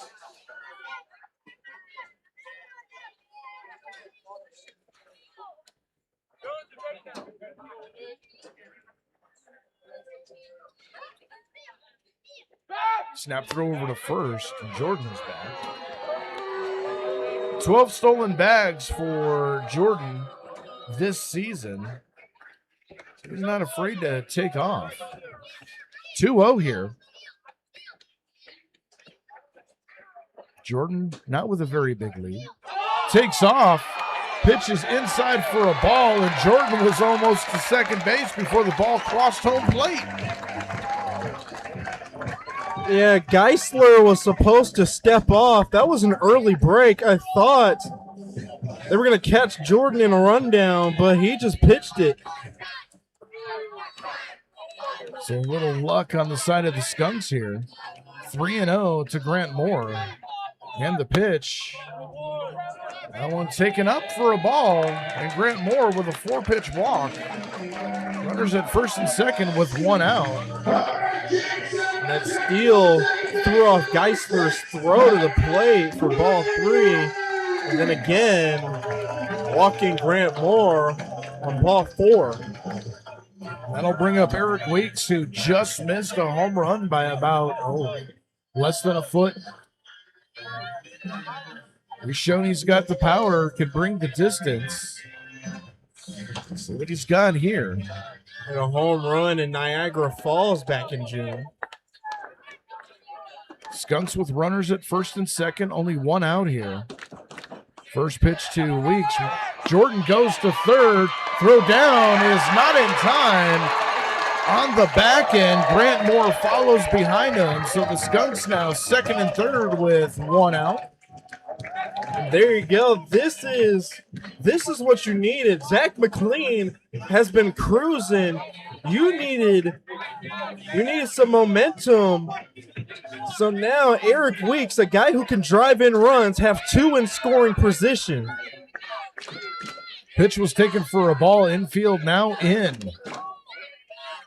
Geisler kicks and throws. The pitch to Weeks. Fouled off to the right and out of play. And the count goes 1-1. Correct me if I'm wrong. Did Eric Weeks beat the franchise single season RBI record? No, he did not. Came one shy of tying it. 1-1 the count. The pitch. Breaking ball on the inside corner. Just missing. 2-1. I think Jones, that might have been a little bit inside. He's going to hit Eric Weeks, but just missing for ball two. Geisler's been a little wild this inning. Over 65 pitches. Infielders in. The 2-1. Swinging, there's a pop-up. Right field, that one could be deep enough. Gingrich settling under it, makes the catch. Jordan tagging. He's going to come to the plate. He will score! And the Tarp Skunks have taken a 1-0 lead.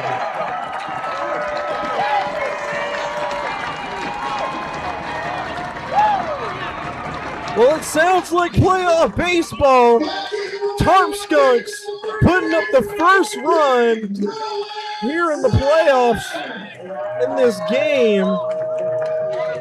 And now both runners advancing. And now you got a runner 90 feet away for Nolan Smith. As the left-handed first baseman stands in. Skunks with one. Looking to try to add on. They need a base hit here to do it. Smith has walked, lined out to short. Geisler's first pitch is taken outside for a ball, 1-0. Grant Moore 90 feet away.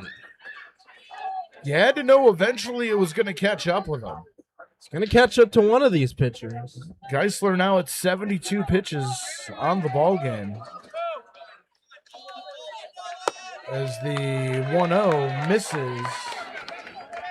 2-0. Now I got some players going off to the bullpen for Elmira.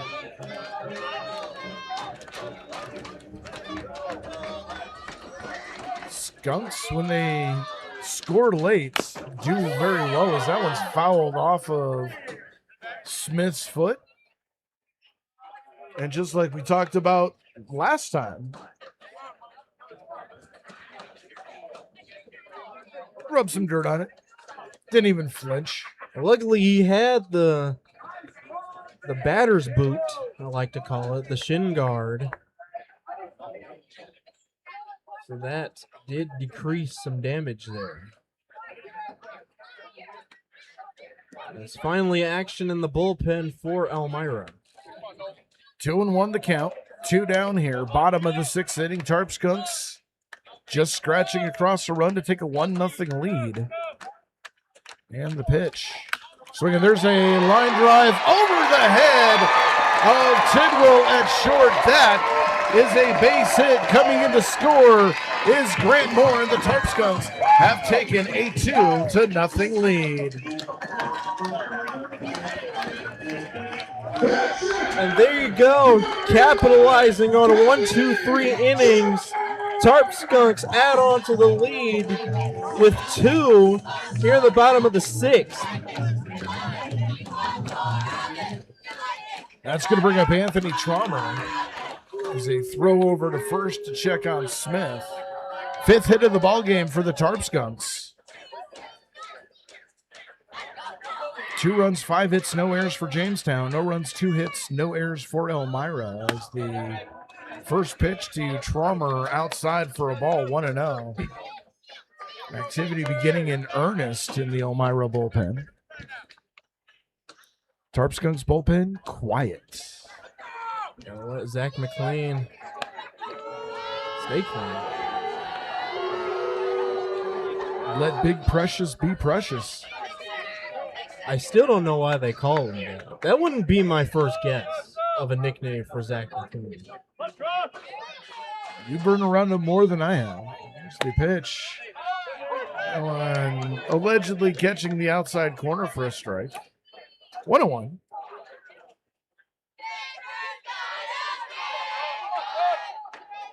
Kids here are vocal tonight. Oh, I love it. Busting out the Rookie of the Year chants. Swing and a miss. And Traumer seems to like the ones up high at his letters from the belt up. Doesn't seem to take anything below the belt.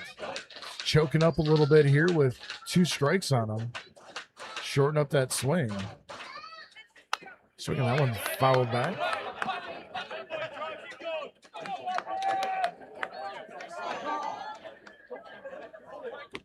I'm just getting a look at the pitcher in Elmira's bullpen. That is a sidearm.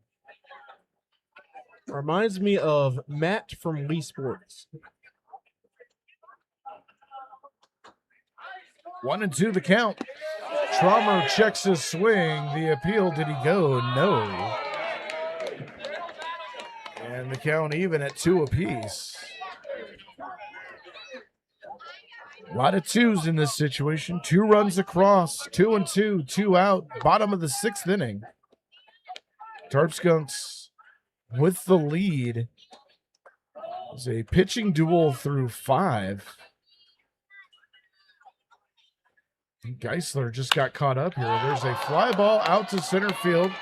Baker on his horse reaches up and makes the catch on the run to rob Traumer of extra bases. But 2 runs come across on 3 hits. 2 runners left. We go to the bottom of the, or go to the top of the 7th inning. It is 2-0 Tarp Skunks.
.69 pitches for Zach McLean as he goes into the 7th inning.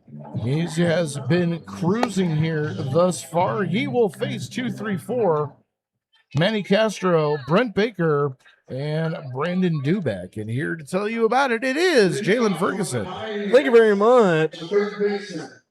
Zach McLean has been cruising up until this point. Hopefully he can continue the momentum as Manny Castro standing in here.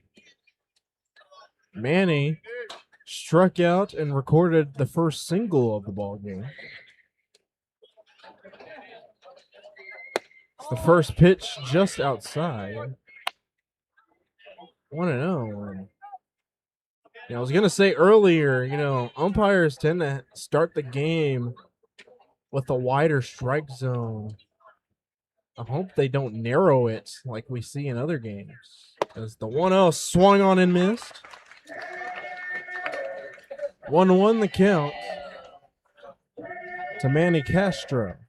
McLean has been all around the strike zone tonight, 8 strikeouts. McLean knows how to adjust accordingly. 1-1, and that one misses. So That one allegedly missed. yeah. I think that's going to be my new word anytime there's a questionable call. It's just allegedly. I'm upset I didn't think of that. 2-1 up and inside for a ball. 3-1. Zach McLean, when the ump narrows the strike zone like that, you kind of have to adjust accordingly. Well, we'll discuss leasing the allegedly phrase for next season. $10 royalty per. I'm good with that.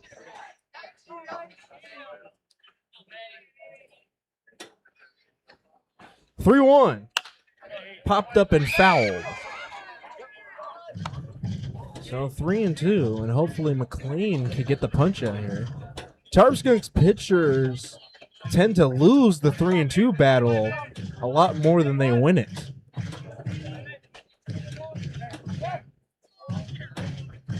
Batavia 8-1 over Auburn, top of the 6th inning. Socrates with a 1-0 lead over Utica. And Amsterdam 5-2 over Anianta. 3-2, and that one allegedly missed. So Manny Castro is aboard a walk, and yes, Paul Delanto, he was going to the mound to talk. I think that would have been good to talk to McLean about that. That's the first walk of the ball game for McLean. That's going to bring in Brett Baker. Struck out and grounded into a double play. See if McLean can induce a repeat here. A snap throw to first, not in time.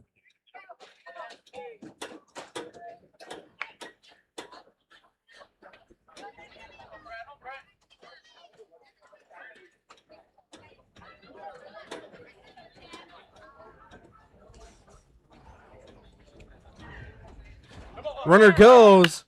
That is a pop-up high out to left field. But making the catch is Caleb Jordan, and that one takes away a steal. Yeah, that's the disadvantage of the hit and run. You pop something up, and the runner's going to have to run. Well, they appealed to first, and they stepped on the bag at second or first. And so what I'm hearing is that Castro is out after the appeal.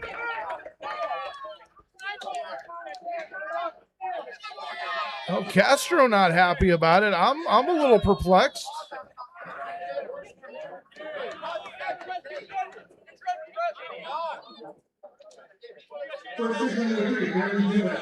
That'll be one that I go back on the replay and watch. 'Cause I didn't see that at all. That's right. So technically that would also be a double play. Standing in is Brandon Dubik. First pitch, ground ball straight to Enders. Enders throws on the first, got him, and that'll do it for Elmira as they go down 1-2-3 as we head to the bottom of the 7th. Tarp Skunks up 2-0.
Bottom of the 7th inning, Tarp Skunks with a 2-0 lead.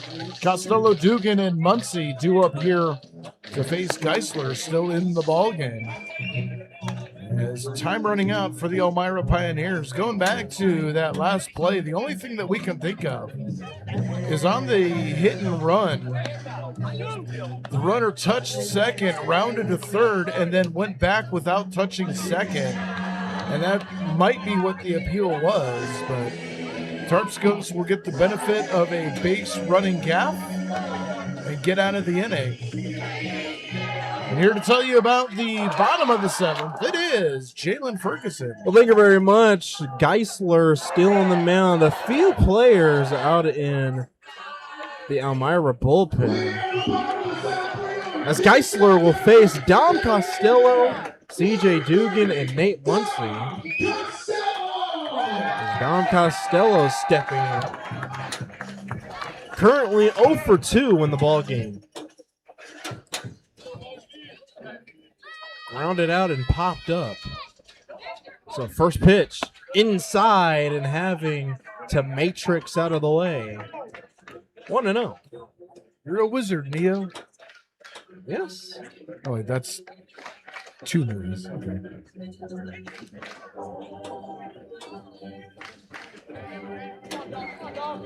If everything holds up, tomorrow's game will be in Batavia, Weather permitting. weather permitting, and I will 1-0 inside, but catches the inside corner for a strike. do everything that I can to find money to put in my gas tank to drive out there and cover that game. It's kind of where I'm at right now. Swung on and missed is Dom Costello. 1-2. Got to fill the beast if you're going to drive all the way out to Dwyer Field. Yes. Round trip all the way there and all the way back. That's a long haul. 1-2. Popped up and fouled. Wow, Costello was so far in front on that one that he almost hit it where a right-hander would foul it off. Yeah.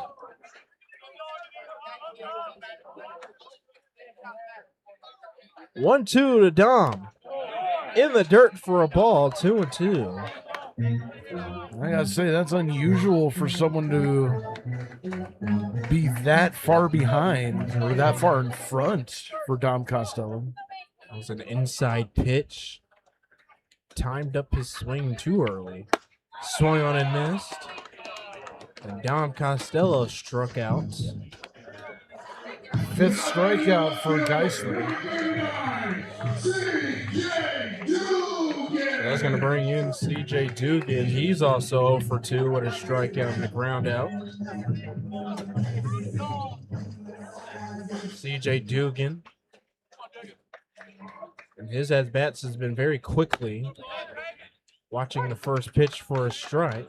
This whole game has been very quick. Actually, yeah. Have we even passed the 2-hour mark? No, not yet. As the only one foul that point. We've got, let's see, first pitch was 6:36. We still have about 17 minutes.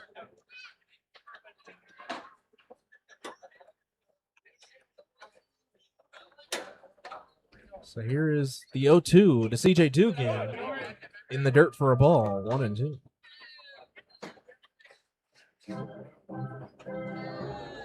Here's the thing, no lead is safe in the PGCBL, Oh, so you could have gone without saying that.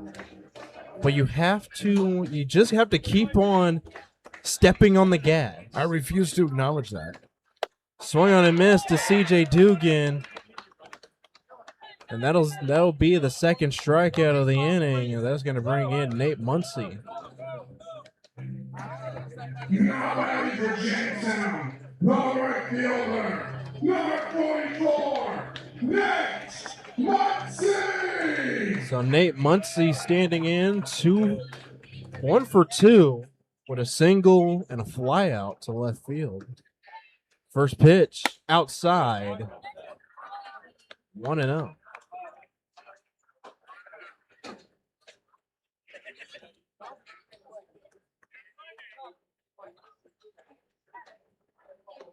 So the 1-0 to Nate Muncie. That one just missing the outside corner for a ball. 2-0.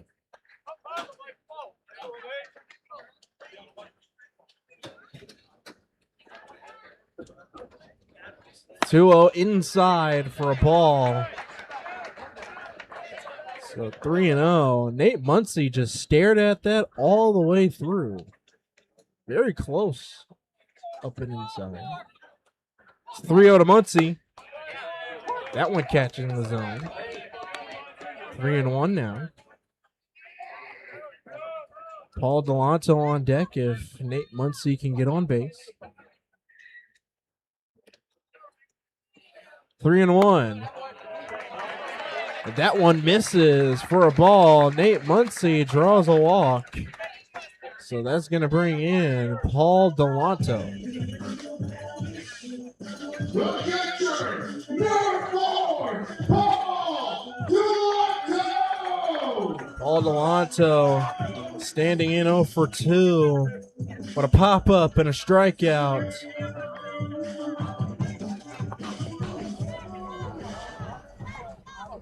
So here we are.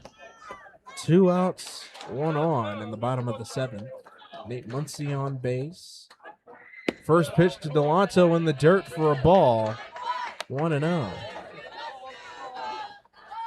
Activity has completely stopped in Elmira's bullpen. Guess that pitcher is warm, so whatever happens, they're going to come to the mound. 1-0 to Paul Delanto in the dirt. And Jones gives Muncie a look, but no throw. 2-0. And now Jones coming up to Geisler for a conversation. Geisler not necessarily thrilled about this conversation. Esley coming in as well. Try to join in on this. Might be talking about whether to guard against Muncie stealing a bag. Whether if he goes, should there be a throw or not? Well, Esley would be the one to cover the bag. Or maybe Tidwell. Seeing how Esley is closer to second, it looks like it's going to be him covering the bag. Gonna be honest, I don't remember the last time I saw Muncie steal a bag. It's the first pitch, or not the first pitch, the 2-0 pitch. Misses outside, 3-0. Can confirm Muncie has stolen 3 bags this season.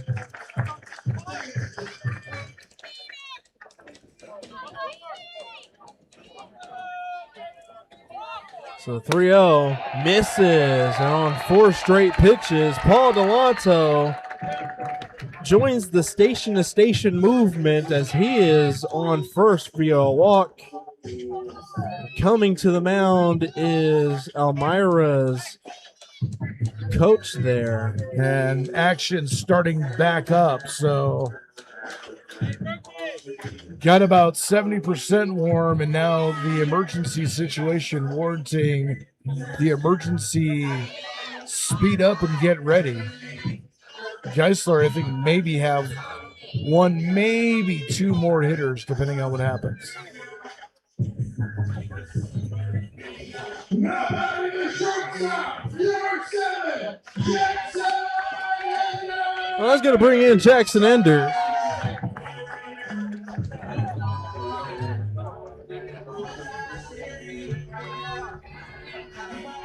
Jackson Ender's 0 for 2. What a strikeout looking and a ground out to Tidwell.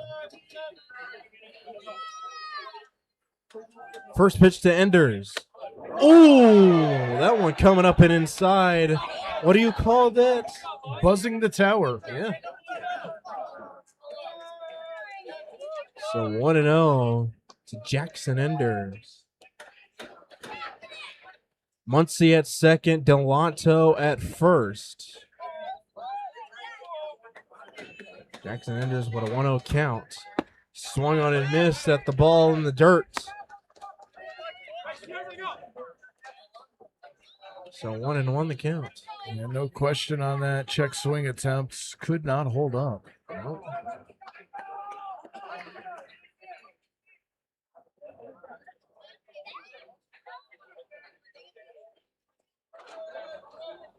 So 1-1. That one just missing. 2-1.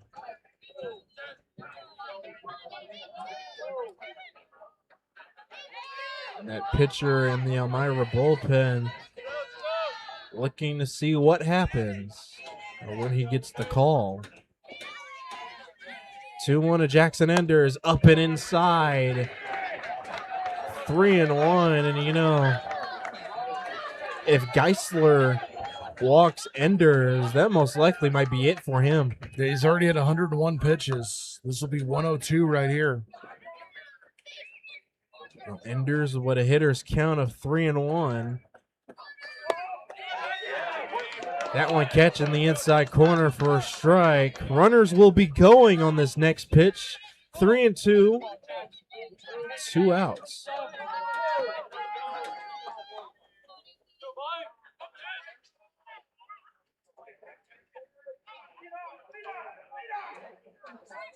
And Geisler. Both Enders and Geisler on the 3-2. What is going to happen? The delivery. And that one outside. And so now, forest full of Skunks here in the bottom of the 7th with 2 away. And so that slinging sidearm in the Elmira bullpen is going to come on, as that is going to be it for Geisler.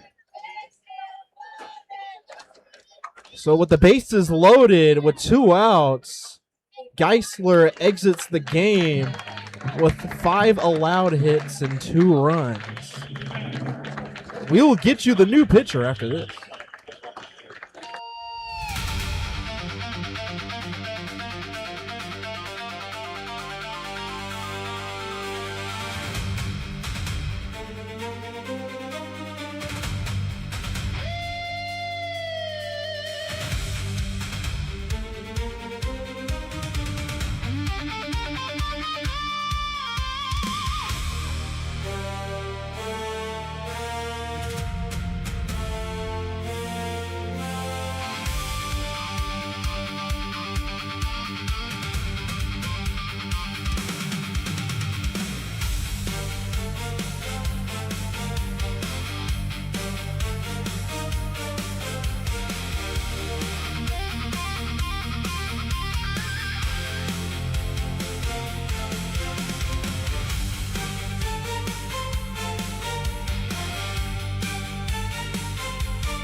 New pitcher for the Elmira Pioneers is Sam Watts. He made 9 appearances during the regular season, 1 start, 1-1 record with a 5.63 ERA, 16 innings of work, 12 hits, 15 runs, only 10 of those earned, 11 walks against 11 strikeouts. Hitters only hitting a $197 against him. And Jalen Ferguson, he inherits himself a bit of a jam. Bases loaded with 2 outs. And Caleb Jordan coming to the plate. Caleb Jordan singled in his last at bat. 1 for 2. Grounding out to first. Caleb Jordan.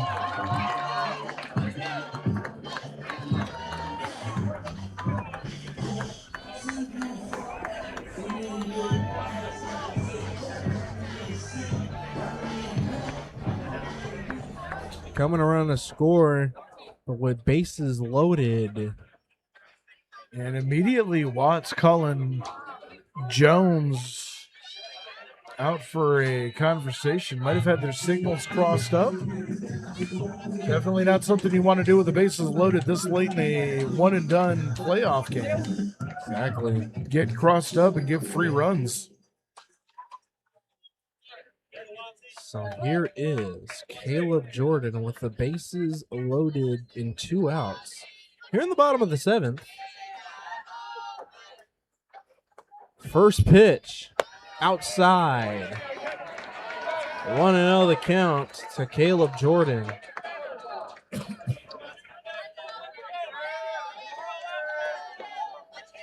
You hear the phrase in baseball, a walk is as good as a hit. In this scenario, you couldn't be more right. Most definitely.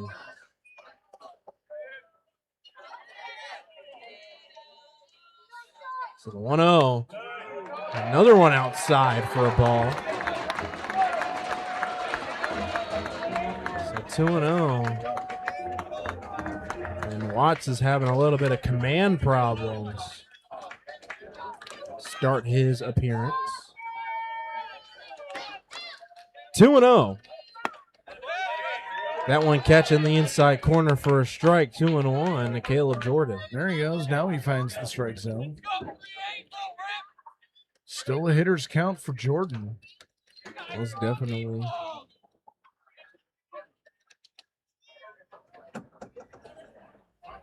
Two and one.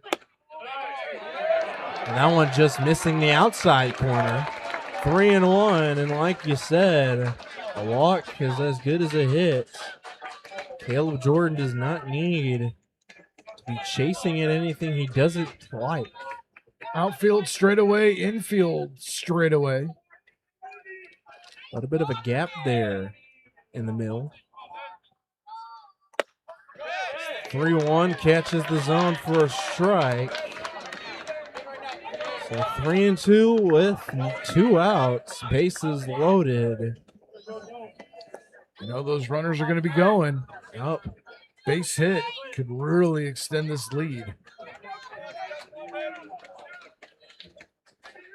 So here is the 3-2 to Caleb Jordan. And that is a foul, and we will do it again as he extends the bottom of the 7th.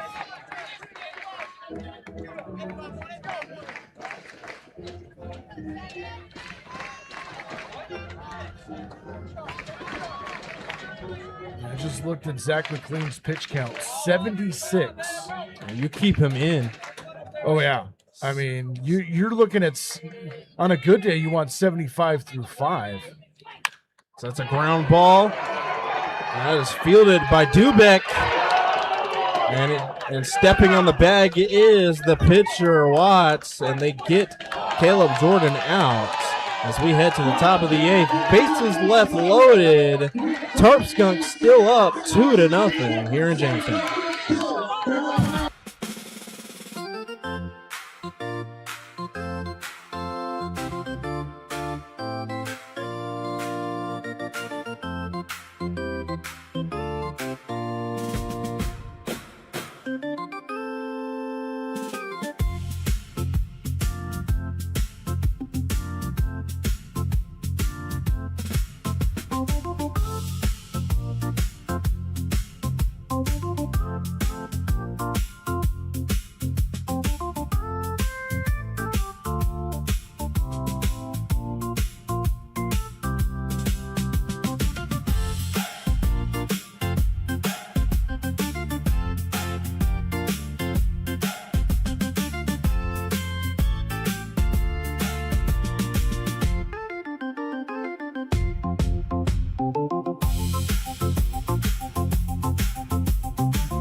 Zach McLean on the mound to start his 8th inning of work. 76 pitches through 7 innings for Big Precious. He will face 5, 6, 7 due up for Elmira, Gingrich, Tidwell, and Reed. Here to tell you about it, it is Jalen Ferguson. Well, thank you very much. Like you said, back in the bottom of the 7th, Zach McLean coming into the 8th inning with 70 pitches. What was it? 76. 76. Yeah, even in the major leagues, and I'd say college, you would expand this by 5 per inning, but even in the major leagues, you want an average of 15 max per inning. So 15 through 1, 30 through 2, 75 pitches. He should just be getting through the 5th inning. Definitely. And here he is starting the 8th inning of work. Definitely throwing a minimum pitches in this inning. First pitch outside, missing the outside corner for a ball.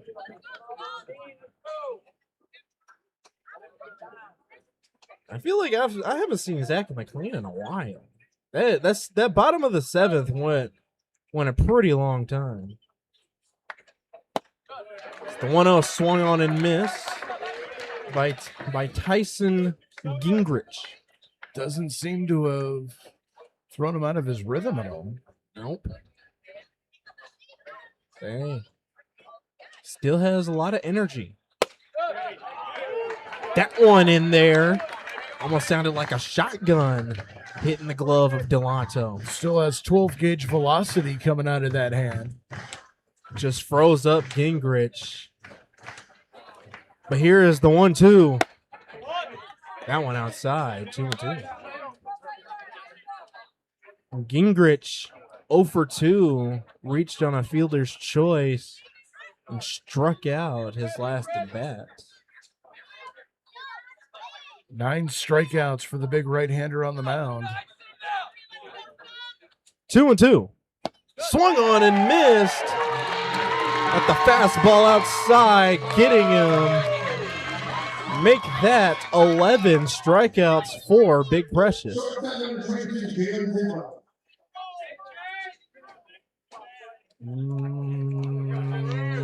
I think that's 10. Oh, that's 10. I'm one ahead. I think you're just projecting, is what it is. Are you predicting the outcome of this next at bat? In a playoff game? No, never. Good answer. There's Jalen Tidwell. Standing in here. First pitch outside for a ball. 1-0. Jalen Tidwell had a lot of action outs and shortstop. But with the bat in his hand, he is 0 for 2. But a fly out in the strikeouts. 1-0 outside again. 2-0. It looks like Batavia will be hosting the championship game. It's 12-1 over the Auburn Doubledays at this point. But again, no lead is safe in the PGCBL. You never know.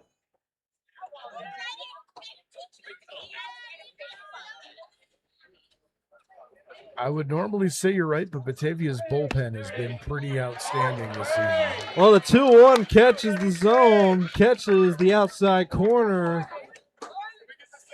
2-1 to Jalen Tidwell. As much as it physically pains me to give them that kind of credit. The 2-1, a check swing, but is a strike on the pitch. 2-2.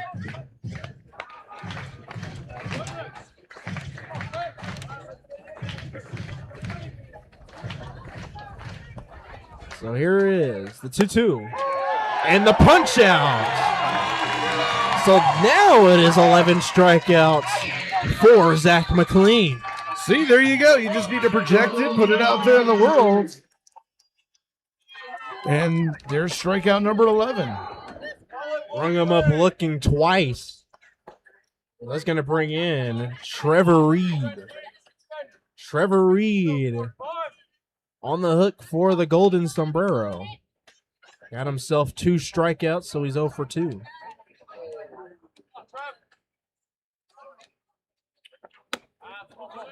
First pitch outside for a ball.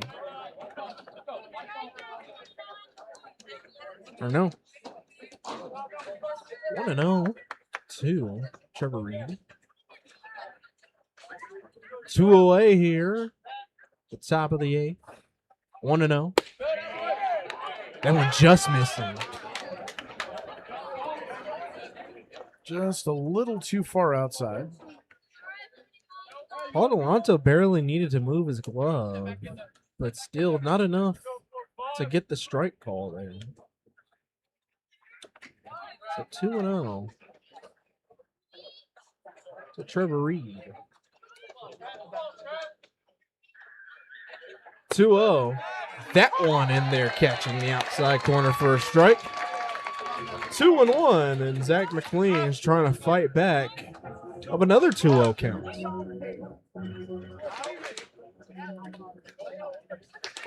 The 2-1. That one in there for a strike. 2-2. You know, the fact that McLean has not gone to a 3-ball count very often today has been extremely refreshing. It's also one of the big reasons why we're at this part of the ball game so quick. Well, 2-2, a line drive, but that's going to fall in front of Muncie, and Muncie cannot get a glove on it. Rounding first is Trevor Reed, and so it was shaping up to be a 1-2-3 inning, but then a line drive out in the right field for a double. No, it should be a single and an error on Muncie, but it looks like they're not going to give him the error. So that's going to bring in Ryan Jones.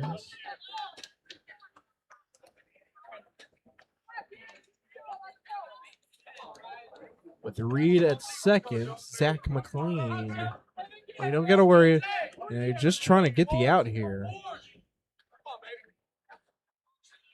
That breaks a streak of 13 straight set down by McLean. So first pitch, outside. And Paul Delanto is giving Reed a look. I want to know the count. You know, Reed never touched the bag. I would snap through to first. Too late now that the pitch has been delivered. Yeah. He didn't touch the bag? No, he never came back. 1-0, swung on and missed by Ryan Jones. Ryan Jones standing in 0 for 2 with a couple of strikeouts.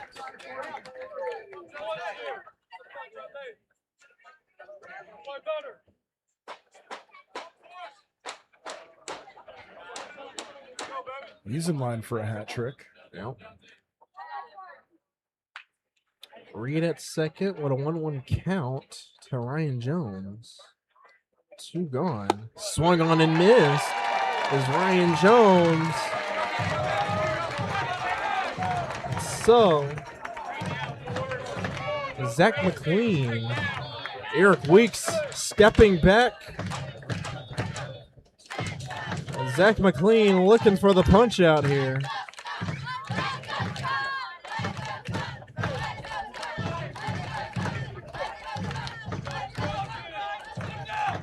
So here it is. The 1-2 pitch. That's a line drive straight to Muncie. Muncie diving, making the catch. Unbelievable. And that'll end the inning. 1 left on 1 hit as we go to the bottom of the 8th. Tarp Skunks still up 2-0.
Bottom of the 8th inning here is the Tarp Skunks.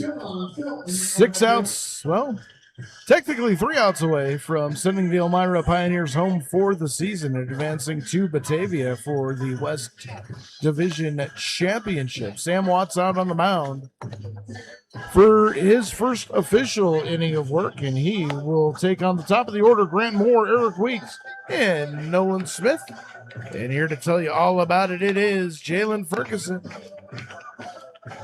Thank you very much, Dre Guinness. And this is going to be a very important inning for the Tarp Skunks. Because that 9th frame, anything can happen. So you want to increase the lead as much as possible here. Wind has changed here at Diethrick Park, now blowing out to center with gusts to left field. That changes the wind patterns a little bit.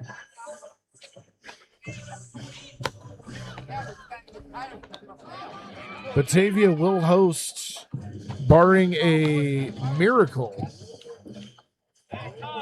as it stands right now, the Jamestown Tarp Skunks.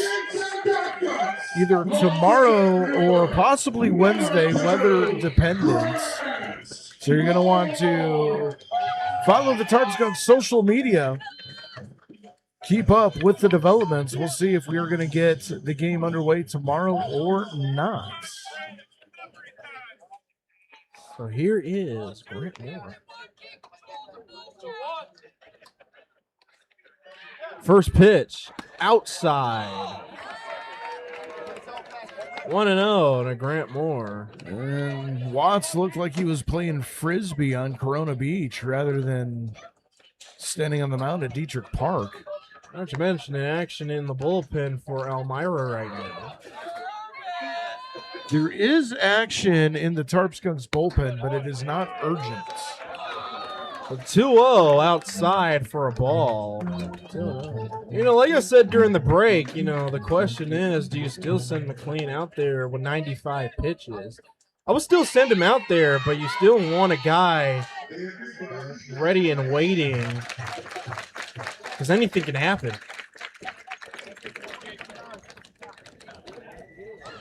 So the 2-0, Grant Moore fouls it. So 2-1 to Grant Moore. Yeah, I think he's earned the right to go out there and pitch the 9th if he wants it.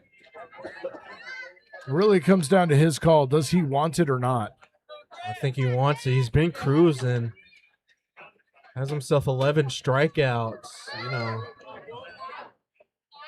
Only has given up 3 hits. He will be the second Tarp Skunks to shut out to play a full game if that can happen. 2-1 to Grant Moore. A good frame job by Jones, getting the strike call. 2-2. Well, you had asked me at one point this year, I think it was even on the air, how common are complete games here in this league? And what a appropriate way to end the first playoff game. That one line fouled. That almost looked like that was coming in and going to hit him, but making contact. So Grant Moore looked almost offended that that ball was coming in on his hands.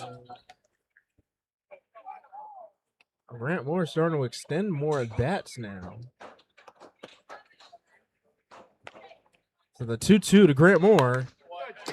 That one coming in just below the Elmira broadcast group. 2-2 again. Very nice job not moving.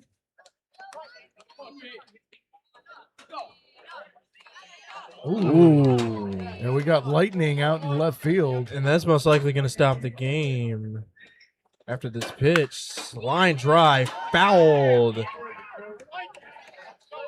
And,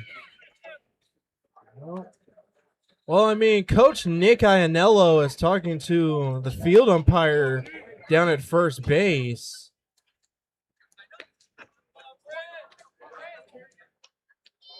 You're like, look, we only have a few more outs. Let's just get through this, all right? Well, 2-2. That's a line drive, fouled again. And Grant Moore doing a good job extending this at bat.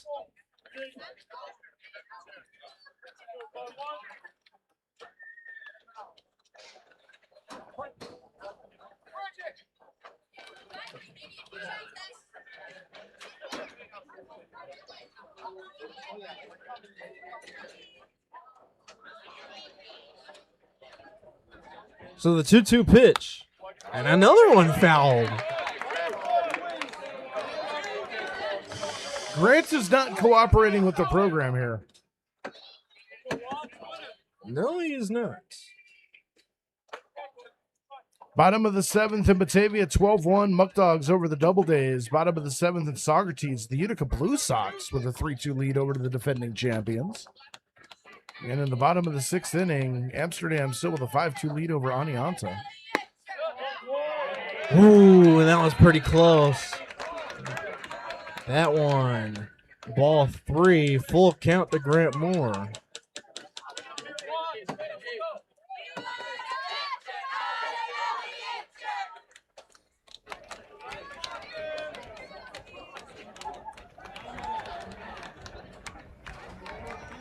So 3-2 to Grant Moore. That one driven out to left field and fouled. And Grant Moore. How many pitches is this at bat? That was number 10. Number 10. So he is 3 away from tying the most pitches in an at bat. Or I'm sorry, make that number 9. This will be number 10. Okay. So 4 away. It's that new math.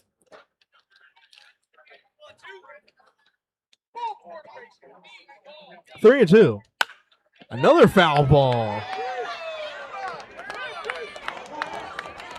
And Grant Moore is not going to go down.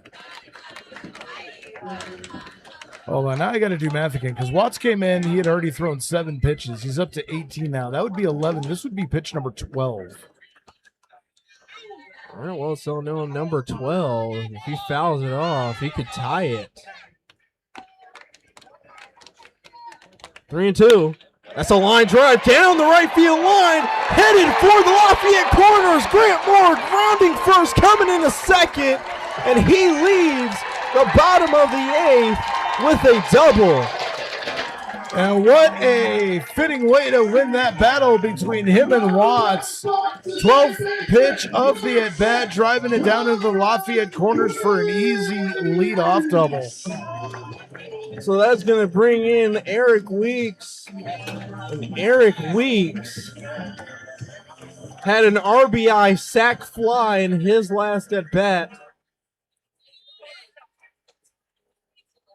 Driving in Caleb Jordan.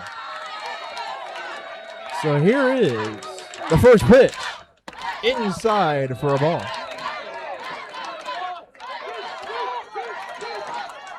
I don't think they would complain too much about an insurance run here.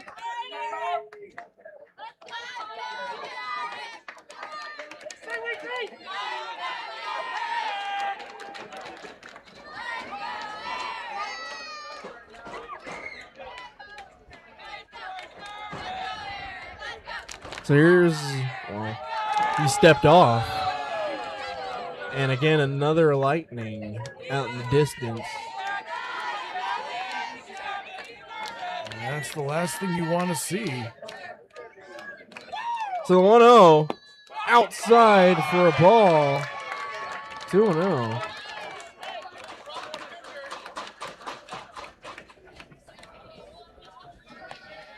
Oh, and there's more. And I'm looking at the forecast. It's gonna rain later tonight. Yeah, those hope that it would hold off, but that would be a shame for this game to end on a rain delay. That one buzzing the tower, 3-0. And there is action in the Auburn bullpen.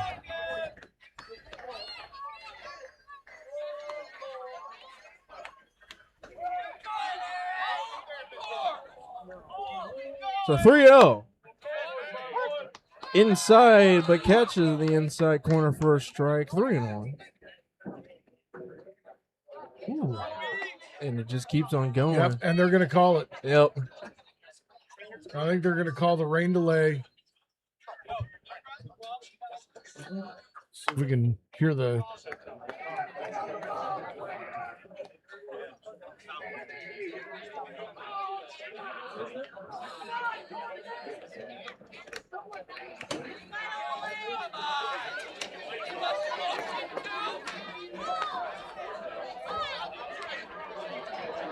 Still discussion being had. It's a very tough decision. Now, this is a playoff game. You know, Elmira's still in it. And now Christian Dulce down on the field as well. They're looking at the weather forecast on a phone. I mean, for me, it looks like, because this is going to be raining all night for me. Yeah, and home plate umpires going behind the plate. Looks like we're going to continue. Okay.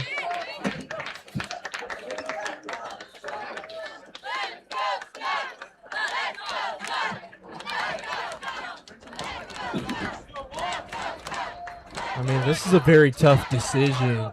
You know, this is a playoff game. Elmira still has a chance. You don't want to take anything away from them. The 3-1 to Eric Weeks. That one in the dirt for a ball. And Eric Weeks draws a walk. Action in Elmira's bullpen. As it is another sidearm out there. He's going to bring in Nolan Smith.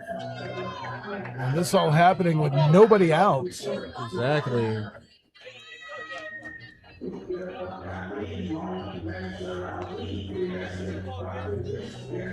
Nolan Smith, 2 for 3. Or no, 1 for 2. First pitch outside.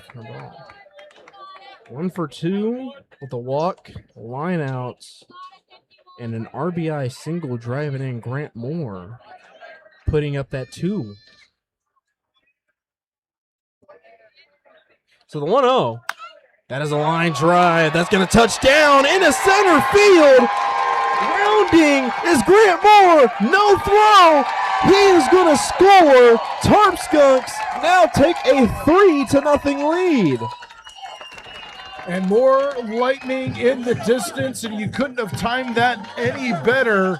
As soon as that ball hit the ground, lightning lights up the sky as Grant Moore lights up the base paths and scores the 3rd run of the ball game.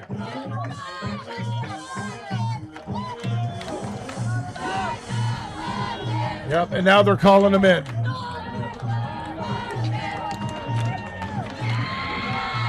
Question is it going to be a rain delay or is it going to be called? Because you're going to have to wait 20 minutes at least for the lightning to clear.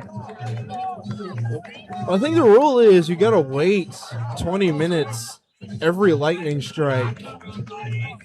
And the ground score is going to put the tarp on. Yeah, there is no rain falling as of yet, but this does not look promising. So we are going to go to a rain delay break. We'll see if we can get any kind of answer as to what we can expect for the rest of this game. But 3-0 here in the bottom of the 8th inning. I would expect the chance of this being called is very probable, Jalen. Yep. All right, so let's step away. We'll take the break for the rain delay. We'll be back as soon as we have information.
All right, so here's the situation that we see so far.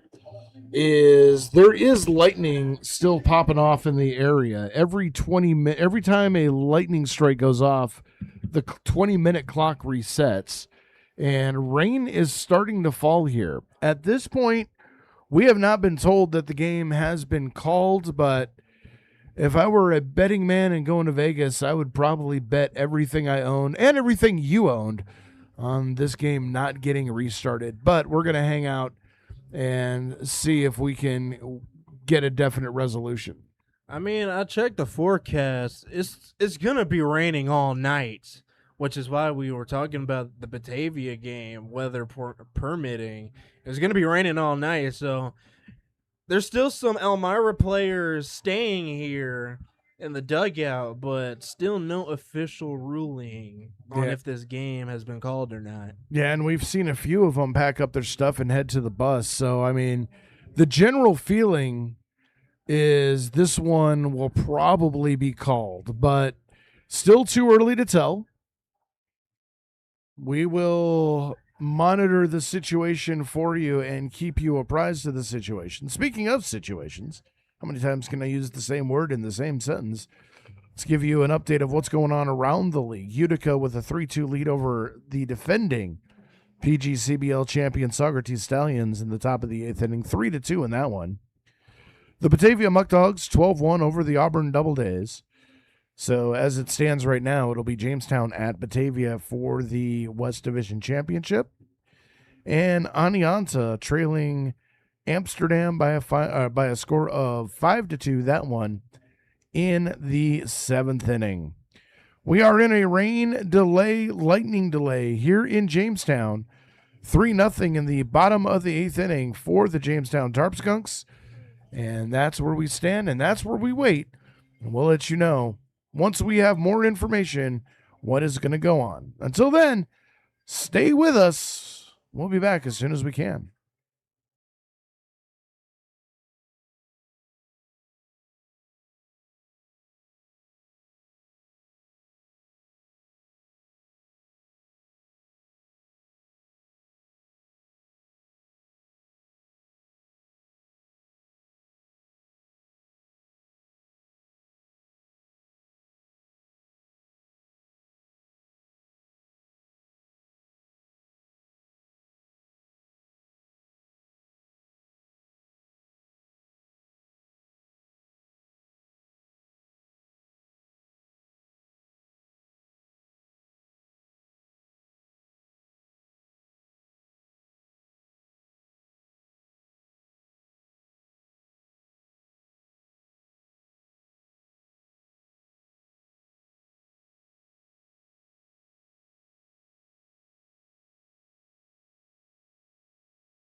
All right, ladies and gentlemen, we are getting a update from Jamestown. They are going to be pulling the tarp in about 5 minutes. So it looks like they are going to do everything that they can to get the last inning and a half in and done so that there is no controversy, no questions, no arguing, that there is a decisive and clean winner.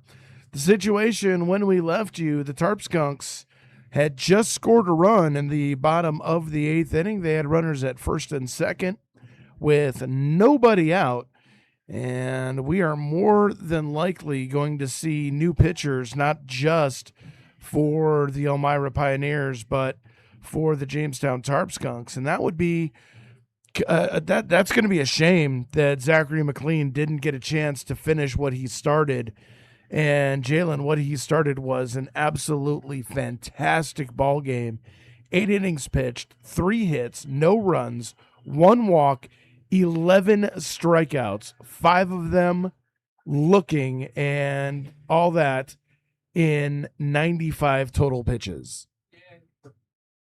Yeah, he did have a pretty good run up until this point. It's unfortunate that he won't be able to start or come back on the mound. I mean, but it will be for the best, though.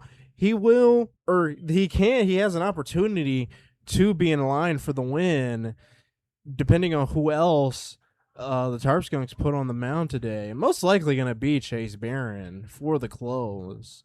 But again, this is the second time this has happened to Zach McLean. Back in Batavia, caught himself in a rain delay early on. And then afterwards, he kind of struggled trying to get back into a rhythm of things, Being away from the mound for this long when you've developed a rhythm and now you have to come back, it's going to be pretty tough. So I think the decision to take him out of the game was right, even though I didn't want him to get out of the game, but it's for the best. You just want to close it out now. Yeah, and I mean, there's going to be some people out there saying, oh, he only has to go one more inning. Let's bring him out here. You don't want to, especially, look, this is the playoffs, one and done. And there is no guarantee tomorrow. The last thing you want to do is bring him out for the 9th inning after he's been idle for almost a half an hour, almost going on 40 minutes now, and have him try to loosen back up, get back into the rhythm, and throw more pitches. Just celebrate the 8 innings of no-run, 3-hit baseball, and look to your bullpen. That's really all that's left that you can do. It's most likely going to be Chase Barron for the save, either Chase Barron or Colin Pence, either the two, to get the go ahead in the top of the 9th. But again, like I said, if this was a regular season game, it would have been called. But it's the playoffs, and we still have the bat in our hands with 2 on and nobody out. You still want to give Elmira the easy, fair chance of one more shot at this, because again, whoever is on the mound for the Skunks will be in line for the save. So that is a situation where it's tough. It's a tough decision by anybody who has to make that call. Yeah, as it stands right now, whoever comes in would be in line for the save. Zach McLean in line for the win. However, if the Skunks score one more run, that save becomes irrelevant. It no longer is the save.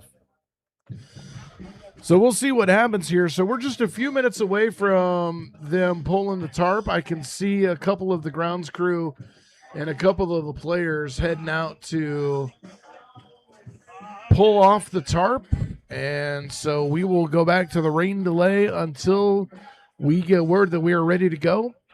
Hopefully in the next 15 minutes or so, we'll be able to get this last bottom of the 8th and 9th inning wrapped up here from Diethrick Park. Drake Giddis alongside Jalen Ferguson, thanking you for hanging in there with us, and we'll be back as soon as we get back underway.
All right, ladies and gentlemen, it is time for the information you've been waiting for. Is this game going to get back underway? The answer is yes, it is. At 9:50, we will get back underway. So in about 7 minutes, we will be back with the bottom of the 8th inning. Tarp Skunks with a 3-0 lead with 2 on and nobody out. Jalen Ferguson is off warming up the pipes, and he will be ready to bring you the rest of the bottom of the 8th inning in about 7 minutes. Hang out.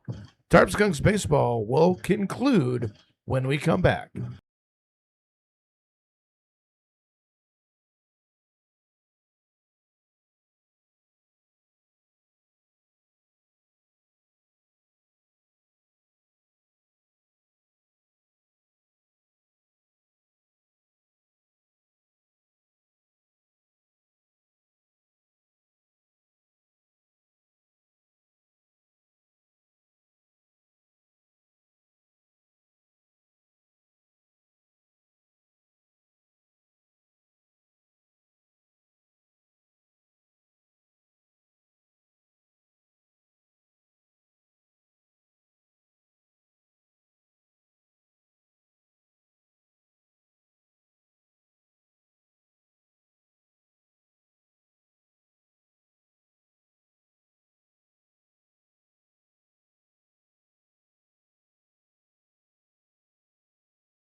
We're just a couple of minutes away from getting this one back underway. 3-0 Jamestown over the Elmira Pioneers as The tarp has been pulled off the field, yet it is still raining here. It's actually raining harder than it was when they put the tarp on, but due to the lightning in the area, they had to wait for that to dissipate and pass on by.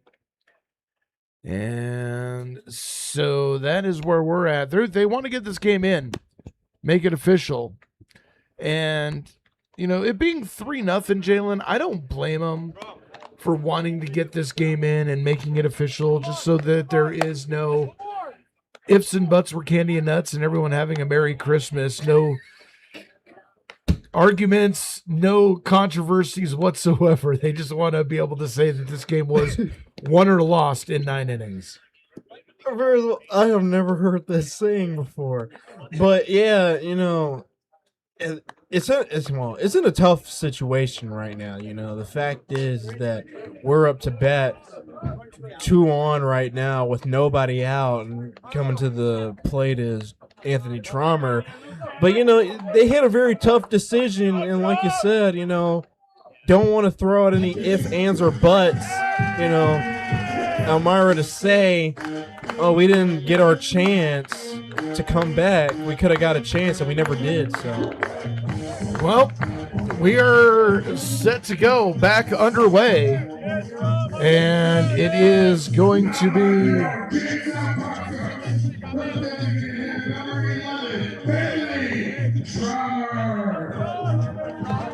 it'll be Trommer due up, and here's Jalen to tell you about it. Thank you very much, Anthony Trommer. Let's get you caught up on what happened. The first pitch outside for a ball. It was it was Nolan Smith driving in an RBI single, bringing in Grant Moore to make the score currently 3-0.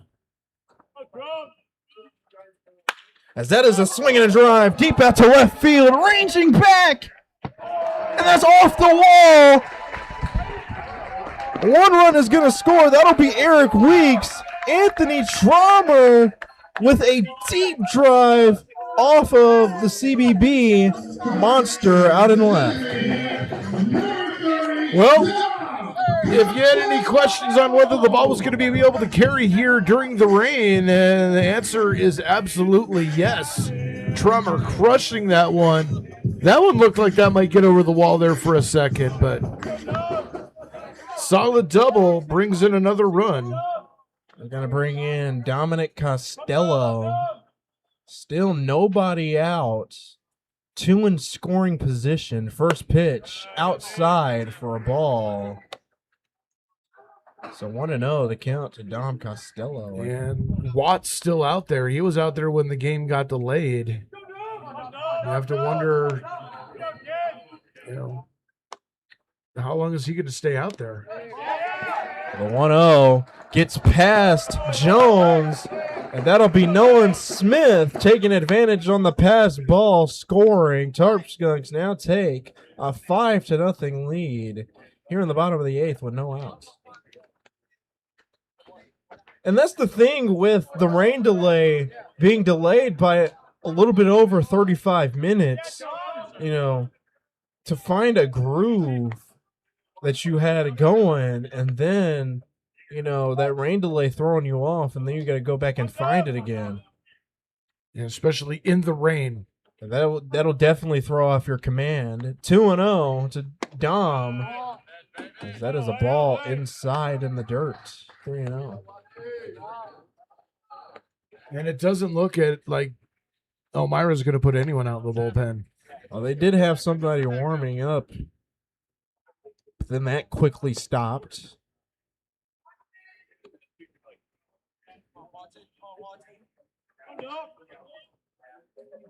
So 3-0 to Dom Costello. Outside, and he draws a walk. And so now runners at the corners with nobody gone. Next up on the fielder, number 39, CJ Dugan. So it'll be CJ Dugan due up. And he's due for a hit. 2 strikeouts and a ground out. Working in an 0-for-3 game. We'll see if CJ can drive in a run here, bust this one really open. First pitch, that's a ground ball to third, throws to second on the first. And they get the double play. So there are quickly 2 away after that. Tarp Skunks 5-0. That's going to bring in Nate Muncy. That was really the best thing for Elmira, getting that double play. Not only getting the double play, but Castro at third held the ball long enough to be able to look Jordan back to Traumer back to third before turning the double play. Now Nate Muncy, one last chance to drive in another run before we go to the 9th inning.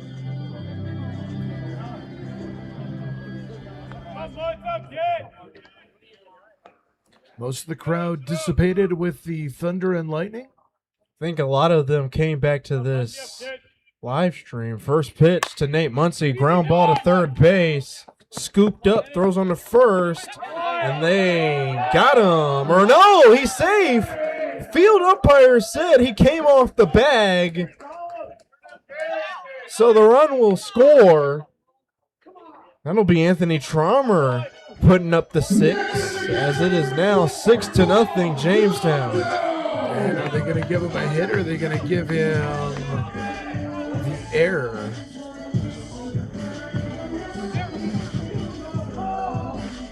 That doesn't look like they're going to give him an error. Base hit for Muncy and an RBI. I know they gave him the error now. Oh, they did? Okay, well, there we go. So here's Paul Delanto, first pitch in the zone for a strike. 0-1 the count. And Watts just wants to get out of this inning.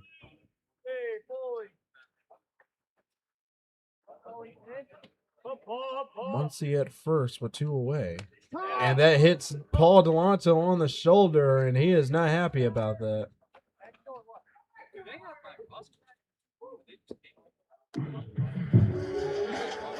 So on the first pitch, a hit by pitch. That's going to bring in Jackson Enders. 9th hitter to come to the plate, as it is really starting to come down now. And again,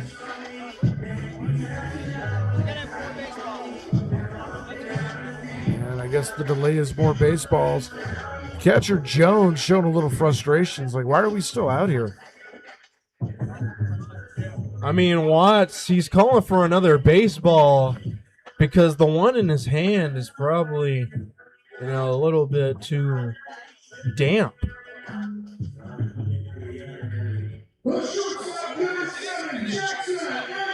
This is, an unfortunate way that this game is coming to an end, just because of not only how quick, but how great the pitching was through the 6th inning. And then after the 7th, when the 8th inning started, that's when the lightning started and it all just fell apart.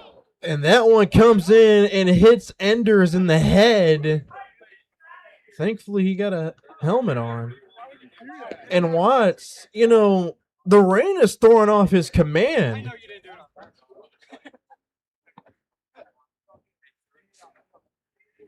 Again, 2 hit by pitches. It's throwing off his command, which is why he has both of them. That's why you have a rosin bag out there. He does not.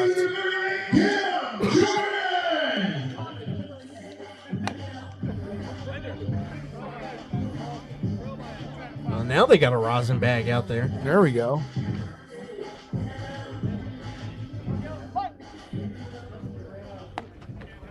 So that's going to bring in Caleb Jordan. First pitch catches the outside corner for a strike. 0 for 1. 0-1.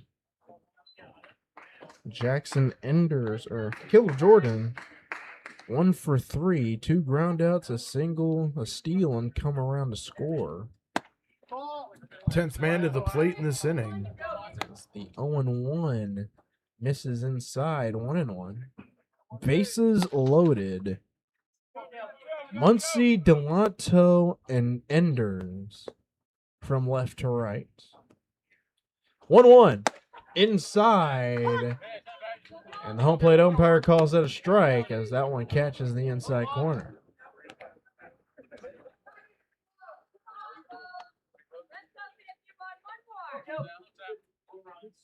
So Caleb Jordan swinging the bat back and forth.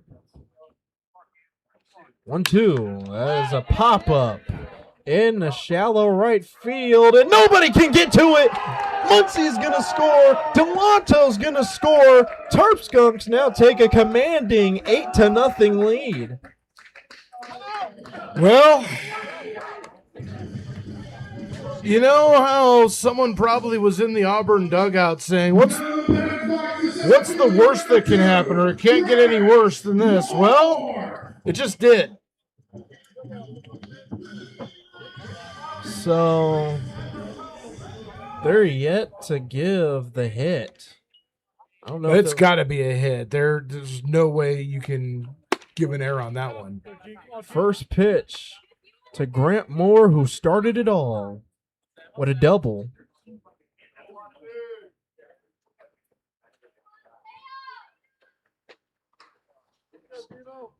He watches their first pitch for a ball, 1-0. As that is a line drive out in the center field. Ranging under it is Baker to make the catch as we head to the top of the ninth. Tarp Skunks put up 6, 2 left on. We go to the top of the ninth. Last chance for Elmira. It is 8-0 Tarp Skunks.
Welcome back here to Russell E. Diethrick Park. Last chance for the Elmira Pioneers. This is going to be Manuel Esley, and then Thomas Chaplik, and then Manny Castro. Due up for the new pitcher for the Tarp Skunks. It is Jack Santee, and here to give the splits on Santee, it is Dre Guinness. All right, thank you very much, Jalen. Jack Santee coming into this ball game. This would be his 9th appearance on the season. He has a 2-0 record, 3.86 ERA, 11.2 innings pitched, so 11 2/3, 12 hits, 5 runs, all earned, 3 walks against 4 strikeouts, and he will need to get the last 3 outs to send the Tarp Skunks to Batavia, who defeated the Auburn Doubledays by a final score of 12-1. So half of the West Division has been set up.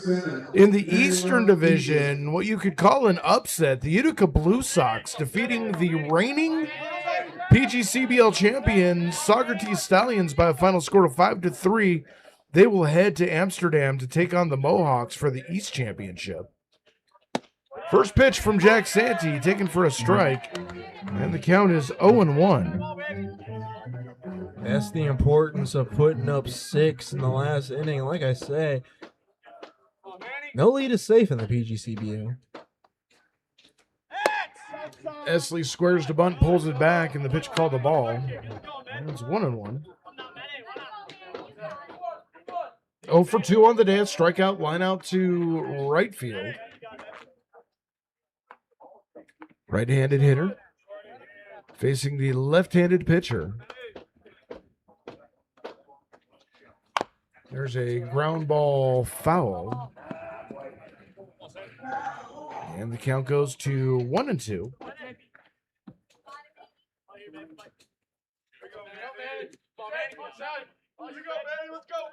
McLean absolutely clean tonight. 8 innings pitched, 3 hits, no runs, 11 strikeouts, 1 walk on 76 pitches. And I think he could have closed it out here had we not had the delay. As the 1-2 misses, 2-2. The rain is starting to die down a little bit. Hasn't been raining as much as it was when we first officially started back up the game. It'll be interesting to see how tomorrow's game is handled. So there's a line drive to third. Jordan reaches up and makes the snag, 1 away. And then back to the top of the order for Cheplick. Thomas Cheplick on the day, a couple ground outs to short and a strikeout. 0 for 3 on the day. First pitch from Santee is taken inside for a ball, 1-0. Again, I want to go back to that previous play. Caleb Jordan got up pretty high to make that snag. 1-0 fouled off to the left. Sounded like he broke his bat there. Checking it. No, seems to be okay. 1-1. Yeah, did not have good contact on the bat there. And the 1-1 comes in. Ooh, up and in. 2-1. The rain can definitely throw off your command at the play on the mound. Castro on deck. The next pitch comes in at the knees. Called strike, 2-2.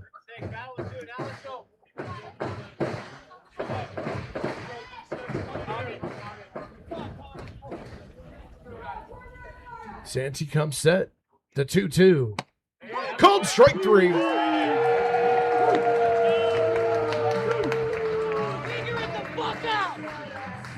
And that's 2 down. And it's going to bring up Manny Castro, the last chance for the Elmira Pioneers. Make that 12 strikeouts for Elmira today. 11 because of Zach McLean. So here we go. Santee comes set. First pitch to Castro in the dirt.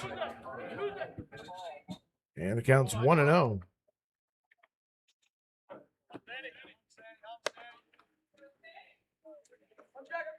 Santee a little bit of a different look than McLean. Not as much zip on the fastball. That one on the outside corner. 1-1. And that one had a pop, almost like he heard me say that and said, oh, yeah? Here's one for you. They definitely let him have that one. 1-1. There's a fly ball out to right. Muncie on his horse. He's going back on it. Still going back. Reaches up and makes the catch. And the ball game is over. The Jamestown Tarp Skunks have defeated the Elmira Pioneers by a score of 8-0. They will go to Batavia to take on the Muck Dogs for the West Division Championship. That game's scheduled for tomorrow. Keep your eye on the weather reports and the Tarp Skunks social media just to make sure that that game goes off without a hitch. We will do our absolute best to get out there and cover that game for you.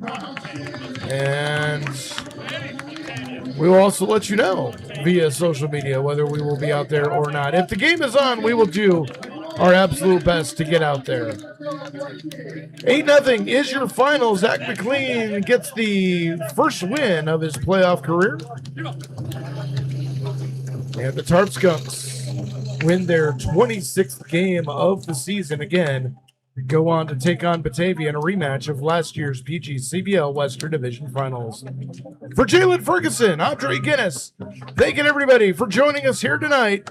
We will see you for the Western Division Championship as soon as it happens. And until then, good night, everybody.